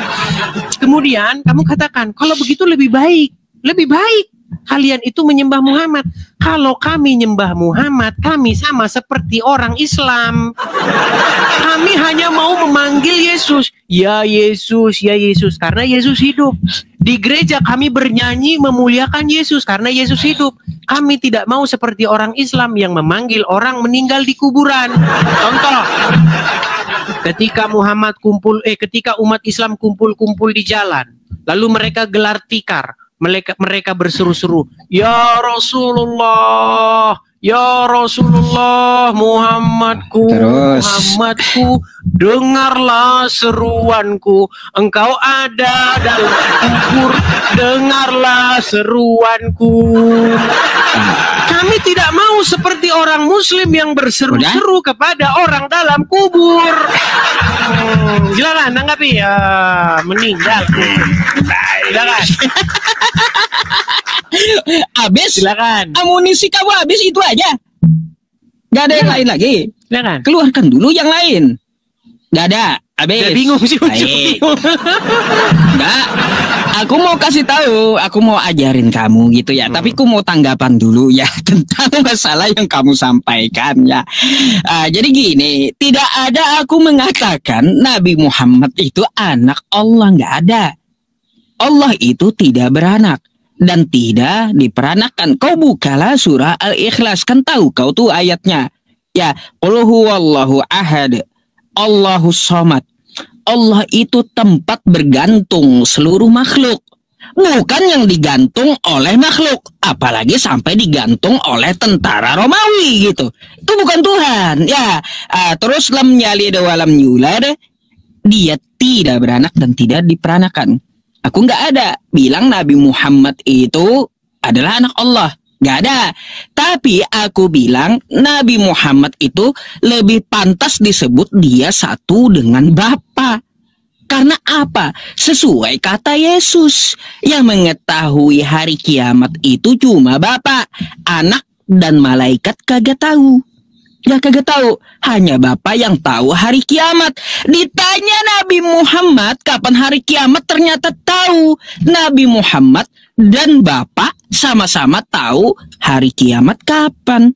Jadi lebih pantas Nabi Muhammad disebut ya dia satu dengan Bapa, bukan Yesus. Bukan Yesus ya. Bukan Yesus, Nabi Muhammad yang satu dengan Bapa. Lebih baik kalian menyembah Nabi Muhammad yang lebih tahu daripada Yesus. Yesus kagak tahu apa-apa. Ngapain kalian menyembah orang yang kagak tahu apa-apa dan kagak bisa berbuat apa-apa? Terus yang digantung oleh tentara Romawi. Allah itu tempat bergantung seluruh makhluk, bukan yang digantung oleh makhluk. Seperti Yesusmu yang digantung tentara Romawi, bukan Tuhan pasti. Nah gitu. Itu yang kusampaikan sama kamu. Ya, terkait kamu membawa Al-Haqqah tadi. Ya Disya, Al-Haqqah yang kamu bawa ayat 44, kau kagak paham rupanya. Coba kau baca Arabnya, summala qata'na. Ya, artinya ketika Nabi Muhammad menyampaikan wahyu itu mengada-ada, pada saat itu juga la qata'na, kami akan memotong. Nabi Muhammad ya terima Al-Quran 23 tahun, kurang sedikit, kurang 6 bulan gitu. Selama 23 tahun Nabi Muhammad kagak dipotong nadinya, kagak dipotong urat jantungnya. Artinya apa? Selama menyampaikan Al-Quran, Nabi Muhammad itu tidak ada berdusta, tidak ada nyeleweng, kagak ada hubungannya ya dengan Nabi Muhammad wafat karena racun wanita Khaybar. Kagak nyambung kau. Andai dia berdusta ya paling di tahun 1 atau di tahun 2 Nabi Muhammad itu udah dimatikan kalau dia berdusta. Ya, aduh, coba kau lihat Arabnya. Jangan takjil aja yang kau pikirin kalau tiap Ramadan. Nyamar pula kau nanti. Terus ya Dis ya gini. Aku mau tanggapi juga ya tentang masalah yang kau katakan tadi. Ini rupanya kamu nggak ngerti bahasa Arab rupanya gitu. Nih Des, aku bukakan ya perkataan yang berbeda ya. Nih, kamu perlu tahu nih. tentang masalah hadis dan Al-Quran. Ini ayat Al-Quran yang kau bawa ya. Nih, aku bukakan data. Nanti dikira kagak berdata pula ya. Desya, di sini dikatakan ya dengan kosakata. Nih, kau lihat ya. As-sa'ah, waktu atau jam. Ini kata Quran. Hari kiamat itu tidak ada yang tahu waktunya atau jamnya. Bukan tidak tahu harinya. Ini kosakatanya as-sa'ah ya. Lalu hadis yang kau bawa itu ya Dis ya. Ini hadis yang kau bawa. Hadis yang kau bawa bahasanya yauma. Bukan as-sa'ah. Pasti kau kagak bisa baca kan gitu ya. Ya itu derita lo kan kayak gitu. Karena kau bukan ahli Islam gitu. Jadi kata al-yaum ya yauma dengan as-sa'ah itu beda Dis. Bedakan. Makanya kata Yesus seperti apa di kitab kau. Nih. Matius 24:36 ya. Tentang hari kiamat ya. Tentang hari ya. Tentang hari. Ingat nih hari. Dan saat itu tidak seorang pun yang tahu. Malaikat tidak tahu ya. Anak pun tidak tahu. Bapa yang tahu. Kata Yesus. Artinya apa? Nabi Muhammad tahu hari. Ya, hari. Jadi Nabi Muhammad dengan Bapa dia adalah satu. Lebih pantas kalian menyembah Nabi Muhammad yang tahu hari kiamat seperti yang di kitab kau. Ya, lebih baik kau nyembah Nabi Muhammad karena Nabi Muhammad lebih tahu daripada Yesus. Yesus kagak tahu hari kiamat. Tapi Nabi Muhammad tahu hari kiamat. Udah kalian nyembah Nabi Muhammad aja. Kan Nabi Muhammad dengan Yesus itu sama-sama manusia. Gitu Dis. Kalau nyembah manusia juga lebih baik kalian nyembah Nabi Muhammad. Karena Nabi Muhammad lebih hebat daripada Yesus. Kenapa handset kau rusak gitu ketika dengar penjelasanku? Jangan terguncang, aku tahu umat Kristen sedang terguncang gitu ya. Karena Nabi Muhammad lebih tahu daripada Yesus. Nah gitu, kalau bantahan kamu Nabi Muhammad dikubur ya, sedangkan Yesus naik ke langit. Kan kayak gitu kata kamu. Yesus naik ke langit, Nabi Muhammad dikubur. Oh, Nabi Muhammad itu hidup di sisi Allah. Seperti yang kau katakan syahid tadi. Di Rafiqul A'la. Sedangkan Yesus kemana? Yesus naik ke langit. Yang buka pintu surga pertama kali adalah Nabi Muhammad. Kuncinya sama Nabi Muhammad. Kalau kau mengatakan Yesus naik ke langit, naik ke surga, berarti Yesus sedang melayang-layang di langit, di emperan surga, bukan masuk ke dalam surga. Nunggu Nabi Muhammad dulu bangkit, ya baru Yesus bisa masuk surga. Kan kayak gitu. Lagi pula Desya, lebih hebat Nabi Muhammad. Nabi Muhammad ada menjamin umat Islam. Semua umat Islam akan masuk surga, kecuali yang enggan. Lah kalau Yesus kayak gimana? Alih-alih mau menyelamatkan Kristen, menyelamatkan dirinya sendiri aja dari tentara Romawi kagak bisa. Alih-alih mau selamatkan kau dan Kristen, lebih baik ya Nabi Muhammad daripada Yesus. Ikuti Nabi Muhammad yang tahu daripada Yesus yang kagak bisa berbuat apa-apa, menyelamatkan diri sendiri kagak bisa, modar juga dengan tentara Romawi, ya menyelamatkan diri sendiri nggak bisa, apalagi menyelamatkan kau. Pikir gitu. Makanya ya ini pendeta Yusuf PI ya sedang ceramahi Kristen gitu dan edis. Apa itu? Ya yang kuceramahi, ikuti Nabi Muhammad lebih hebat daripada Yesus. Kayak gitu. Kullu ummati yadkhulunal jannah, dijamin masuk surga. Kalau Yesus kagak ada jamin Kristen mau selamatin diri sendiri aja nggak bisa, apalagi mau menyelamatkan umat Kristen. Mempe gitu deh. Aduh, aku ngomong sama kamu ini ya Dis ya, aduh lucu-lucu aja sih gitu. Sekarang aku boleh tanya nggak? Soalnya di tempatku Udah setengah 12 malam. Mau lari nih. Alasan nih. Bukan. Alasan mau lari. Soalnya aku mau aku nggak bisa live malam ini. Lari, Uncup mau lari. Aku nggak bisa live malam ini ya. Soalnya biasanya jam 12 aku udah kena tegur. Ngeles mau lari. Kabur. Aku ini mau istirahat. Lihat teman-teman ya. Bukan kabur. Lihat. Aku tadi udah beri kamu kesempatan, ada yang ditanggapi lagi. Aku nggak nanya lagi. Soalnya aku mau dengar dulu tanggapan kau. Habis itu aku mau istirahat gitu. Baik. Ini ya teman-teman ya, kalian menjadi saksi bahwa kalau saya naikin orang muslim, tidak ada main bisu-bisukan, tidak ada saya keroyok-keroyokan seperti di channelnya muslim. Kalau saya naik ke channel muslim, heboh mereka. Turunkan bisukan. Masalahnya Dis ya. Gini masalahnya kamu udah stuck gitu. Kagak mampu lagi. Saya tanggapi. Nggak ada bantahannya. Saya tanggapi ya. Mengenai pernyataanmu mengatakan bahwa Muhammad di sisi Allah, Muhammad diangkat ke hadirat Allah, masuk surga. Mana bantahannya? Ayo. Saya tunjukkan dalilnya. Apa dikatakan? Di dalam surat Al-Ahqaf ayat yang ke-9. Apa dikatakan? Katakanlah, aku bukanlah rasul yang pertama di antara rasul-rasul, dan aku tidak mengetahui. Perhatikan sob, kenapa kamu tidak percaya dengan Al-Qur'anmu? Aku tidak mengetahui apa yang akan diperbuat terhadapku dan tidak pula terhadapmu.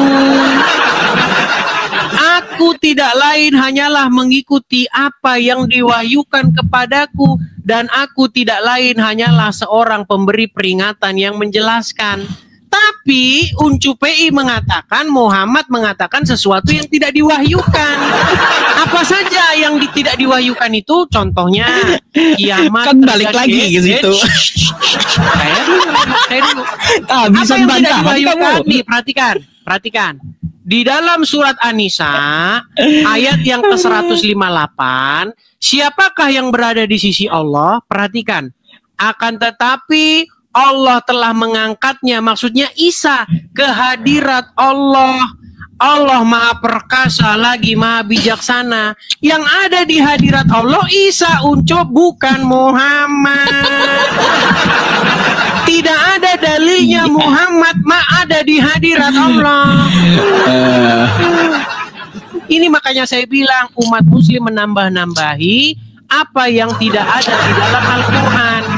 Baik, ini yang pertama. Saya tanggapi. Sebentar. Kamu tuh dibicara panjang lebar. Saya sabar menanti. Panas. Jawabannya ke 3 kali tadi ya, 3 sesi itu aja keputarnya di sini. Sabar. Ini udah 41.000 orang nih, dengar. Perhatikan. Iya. Perhatikan ya, di hadapan 41.000 orang.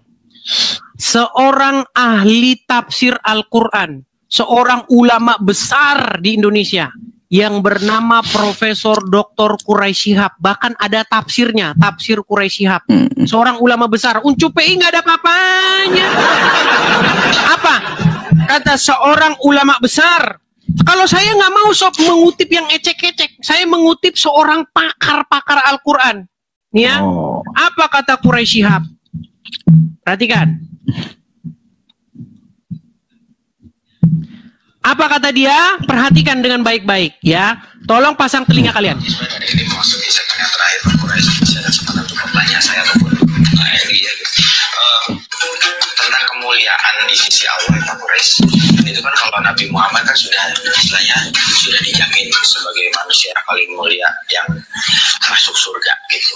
Nah, untuk kita manusia yang hidup zaman sekarang ataupun masa depan, masa yang akan datang gitu, apakah ada kemungkinan untuk bisa mengejar status seperti itu, Pak Quraisy? Paling tidak ya gitu, hampir seperberapanya lah gitu, agar kita merasa ya satu hal dulu, tidak benar, saya ulangi, tidak benar bahwa Nabi Muhammad sudah dapat jaminan surga.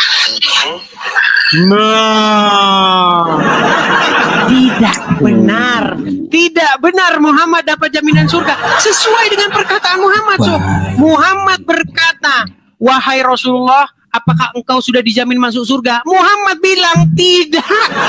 Mau saya tunjukkan dalilnya? Nih, saya tunjukkan dalilnya.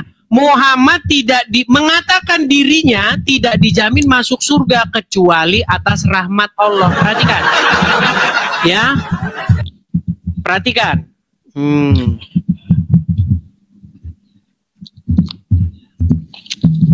Saya tunjukkan dalilnya. Apakah Muhammad dijamin masuk surga? Ternyata tidak. Saya balikkan ya, saya balikkan kamera saya lagi. Kalau saya ngomong ada dalilnya semua, sob. Bahkan dalam Al-Quran umat muslim wajib masuk neraka. Perhatikan. Artinya Rasulullah bersabda, tidak ada amalan seorang pun yang bisa memasukkannya ke dalam surga dan menyelamatkannya dari api neraka. Tidak juga denganku. Perhatikan, tidak juga denganku. Pengakuan Muhammad sendiri, bahwasanya Muhammad tidak dijamin masuk surga kecuali rahmat Allah. Tetapi pernyataan-pernyataan Muhammad di ayat lain, bahwasanya dengan mengucapkan kalimat syahadat pintu surga, bahkan tidak akan ada yang masuk surga selain dari Muhammad duluan. Makanya saya bilang, sob, percaya sama Muhammad sama saja percaya kepada saya ngomong nanti muncul hati. Perhatikan, sob, kata Muhammad tidak ada amalan pun yang bisa memasukkan ke dalam surga, betul? Betul? Nanti ku jawab. Tetapi pernyataan Muhammad bertentangan dengan omongan Muhammad sendiri. Jadi Muhammad berkelahi sama dirinya sendiri. Perhatikan. Man qala la ilaha illallah Muhammadar Rasulullah dakhala al-jannah. Siapa yang mengucapkan la ilaha illallah Muhammadar Rasulullah dakhala al-jannah. Semua umat Muhammad sallallahu alaihi wasallam masuk surga. Nabi yang mengatakan, datang sahabat bertanya, wa in zana wa in sarak, bagaimana kalau dia berzina? Bagaimana kalau dia mencuri? Kata Nabi, wa in zana wa in sarak, dia berzina, dia mencuri, tetap masuk surga. Berzina, mencuri, masuk surga. Berzina, mencuri, masuk surga. Makanya saya bilang, sob, Muhammad kalau diperiksa di pengadilan habis dia. Karena apa yang diomongin dia bertentangan dengan apa yang diomongin dia. Jadi Muhammad ribut sama dirinya sendiri. Tidak ada satu amalan yang bisa memasukkan ke orang ke surga. Di satu pihak Muhammad mengatakan orang mengucapkan syahadat masuk surga. Bahkan seorang Muhammad tidak mengerti makna tidak ada Tuhan selain Allah. Seorang Muhammad, bayangkan, pemimpin tertinggi di dalam umat Islam tidak mengerti makna syahadat. Dia memaknai syahadat itu hanya di bibir saja. Kenapa saya katakan hanya di bibir saja? Begini. Biasanya kalau orang bersyahadat itu ada konsekuensinya. Dia harus mengimplementasikan. Kalau orang mengatakan tidak ada Tuhan selain Allah, maka Allah itu harus menjadi Tuhannya. Dia nggak boleh mendengarkan perkataan selain daripada perkataan Allah. Contoh, kalau orang berzina atau mencuri, contoh Angelina Sondak, gara-gara dia mualaf terus dia korupsi. Perhatikan. Ketika Angelina Sondak syahadat, dia mengucapkan tidak ada Tuhan selain Allah. Lalu tidak lama setelah itu dia korupsi.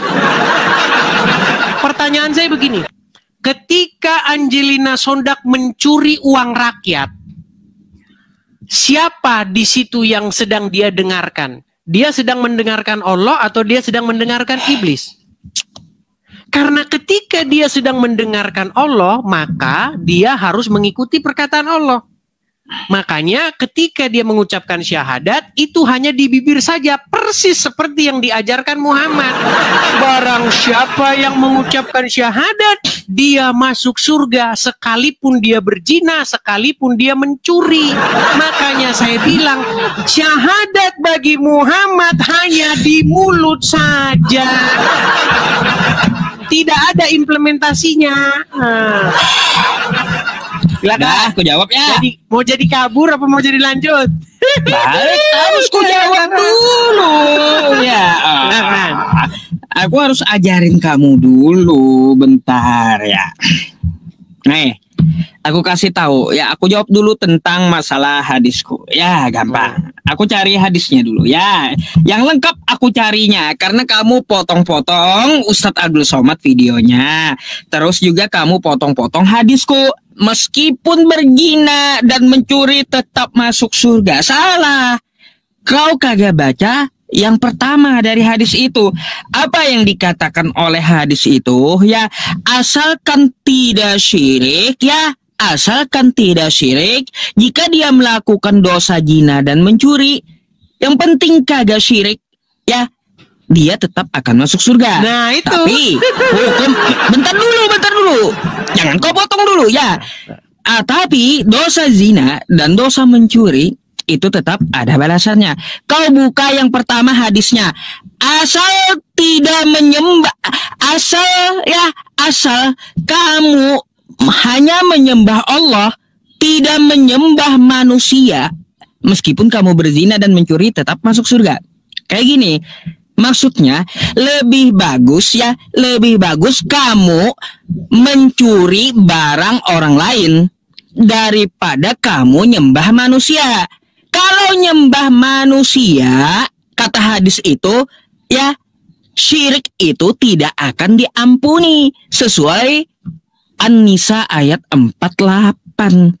Innallaha la yaghfiru ay yushraka bihi wa yaghfiru ma duna dzalika liman yasha. Allah enggak akan ngampuni dosa penyembah manusia. Enggak akan gitu. Jadi hadis itu ya adalah perbandingan dosa.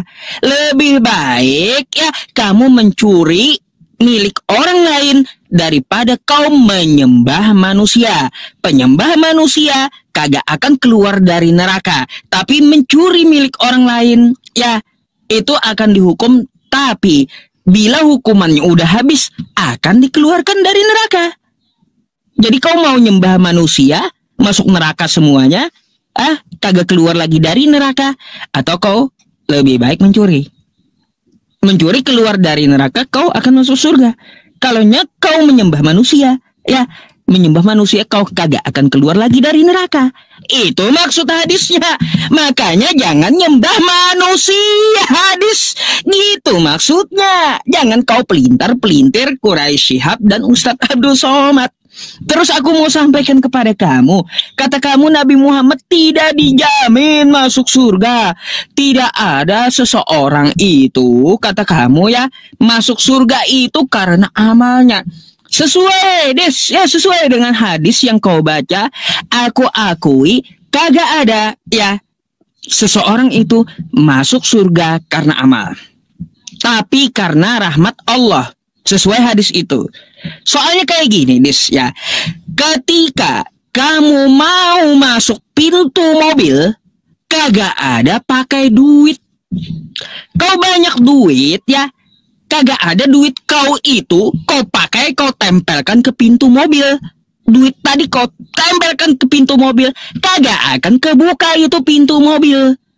Jadi seperti itu juga, kau banyak uang, kau beli mobil, lalu ya dealer kasih kamu kunci. Dengan kunci itu kamu bisa buka pintu mobil, bukan dengan uang kau yang banyak. Begitu juga amalan itu ya bukan bisa memasukkan ke surga, tapi rahmat Allah lah yang memasukkan ke surga. Kayak gitu maksudnya. Buat apa beramal? Agar datang rahmat Allah. Rahmat Allah tadi yang akan bawa kamu masuk surga, buka pintu surga. Nih, aku jelaskan kepada kamu satu hal ya. Aku bawakan hadis. Nabi Muhammad tidak dijamin masuk surga, tapi Nabi Muhammad yang membuka pertama kali pintu surga. Nih, Yesus kemana dis Yesus? Ngambang dis, masih dis Yesus. Yesus kau ngambang dis ya, bergelantungan gentayangan di langit ya, depan teras surga minta bukain sama nabi kami. Nih, aku mendatangi pintu surga dan minta untuk dibukakan, kata Nabi Muhammad. Penjaga surga pun berkata, siapa kamu? Aku menjawab, Muhammad. Penjaga surga berkata, aku telah diperintahkan membukanya untukmu. Kagak ada orang sebelum Nabi Muhammad yang bisa kunci, yang bisa buka surga, termasuk Yesus. Kagak bisa ya buka pintu surga, kecuali Nabi Muhammad dulu yang membukanya. Jadi Yesus, kau naik ke langit itu ngapain? Gelantungan di langit atau minta-minta di teras surga? Ingat ya, Yesus pun kagak bisa buka kunci surga sebelum dibukakan Nabi Muhammad. Betul, Nabi Muhammad tidak dijamin masuk surga kata kamu, tapi Nabi Muhammad yang pertama kali membukakan pintu surga, bukan Yesus. Yesus masih gelantungan des ya, gelantungan masih di langit, minta sama Nabi kami buat dibukakan pintu surga. Ingat tuh ya, ingat tuh hadisnya, ku bawa data ya. Nah gitu des ya, yang harus ku jelaskan samamu. Makanya ku bilang ya, lebih hebat Nabi Muhammad, lebih tahu Nabi Muhammad daripada Yesusmu. Karena apa? Yesusmu kagak tahu apa-apa, Yesusmu tidak dapat berbuat apa-apa dari dirinya sendiri. Hadis udah ku jelaskan ya, yang penting kagak nyembah manusia. Kalau kamu mencuri, hukuman mencurimu ya akan dihukum sebentar keluar dari neraka. Tapi penyembah manusia nggak akan keluar dari neraka. Innalladzina kafaru min ahlil kitabi wal musyrikina fi nari jahannam khalidina fiha ulaika hum syarrul bariyah. Sesungguhnya orang kafir ya, kafir seperti Kristen dan musyrik seperti Kristen itu akan masuk neraka jahanam dan kekal ya di dalam neraka, kagak keluar lagi. Ulaika hum syarrul bariyah. Mereka itulah seburuk-buruknya makhluk. Maka dari itu penyembah manusia itu nggak keluar dari surga ya, dari neraka. Tapi ya kamu perlu tahu, kalau kamu mencuri ya kamu akan dikeluarkan dari neraka. Contoh ya, hukum di Indonesia ya. Hukum di Indonesia, kalau dia melakukan pembunuhan berencana, dia akan dihukum seumur hidup, kagak keluar lagi dari penjara. Tapi kalau mencuri di Indonesia 6 bulan keluar, bebas dari penjara. Kalau melakukan pembunuhan berencana, kagak keluar lagi dari penjara. Begitu maksud hadisnya. Ya, kalau kamu menyembah manusia, ya menyembah anak orang, kamu tidak akan keluar lagi dari neraka. Tapi kalau kamu mencuri milik orang, kamu akan dikeluarkan dari neraka. Maka dari itu jangan nyembah anak orang yang kagak bisa apa-apa dan kagak tahu apa-apa gitu ya. Jangan terusak otak kau gitu ya. Terus tadi satu lagi yang kamu perlu tahu ya, Nabi Muhammad itu tidak dapat menyelamatkan anaknya. Kata siapa? Nabi Muhammad, kullu ummati yadkhuluna jannah illa man aba. Semua umatku akan masuk surga. Lalu kenapa Nabi Muhammad tidak akan menyelamatkan anaknya? Karena Nabi Muhammad tidak akan membela dosa, baik yang dilakukan anaknya atau keluarganya. Dia tidak akan membela dosa di hadapan Allah. Kalaunya salah melakukan dosa, tetap dikatakan beliau salah di hadapan Allah. Gak akan ditolongnya, dia gak akan membela dosa. Kayak gitu. Tapi ya orang yang beriman yang mengikuti dia akan menjamin surga. Jadi seperti itu, aku nggak ada nanya balik ya. Soalnya aku udah bilang sama kamu tadi, aku hanya akan menanggapi dan ya aku mau izin pamit, mau istirahat jam 12 malam tempatku gitu. Besok lagi aku akan kembali ya kalau ada ya waktu. Jadi maka dari itu ikuti Nabi Muhammad ya, karena selain pengikut Nabi Muhammad itu akan masuk neraka dan pengikut iblis. Gak bisa juga Yesus menjamin kamu masuk surga gitu, karena Yesus pun ya kagak bisa menyelamatkan dirinya sendiri. Oke? Nah itu aja pesanku buat kau ya. Terima kasih dulu, selamat malam. Ya. Kan aku nggak ada bertanya ya. Nggak ada bertanya, Dis. Ya, nggak ada bertanya aku. Oke. Nah, aku cuma jelasin. Jadi bisa ditanggapi ya. Oke, itu aja. Dah, kagak perlu lagi, nanti bakal lama gitu. Oke. Follow aku ya. Yang kejang-kejang silakan follow. Oke, selamat malam. Baik. Ya, si Uncup melarikan diri ya dari pertempuran ya. Padahal saya mau menanggapi beberapa hal tadi. Sebenarnya teman-teman, seorang Muhammad itu tidak mengerti definisi musyrik. Karena dia katakan, asal tidak musyrik, berzina, tetap masuk surga. Bagaimana mungkin orang berzina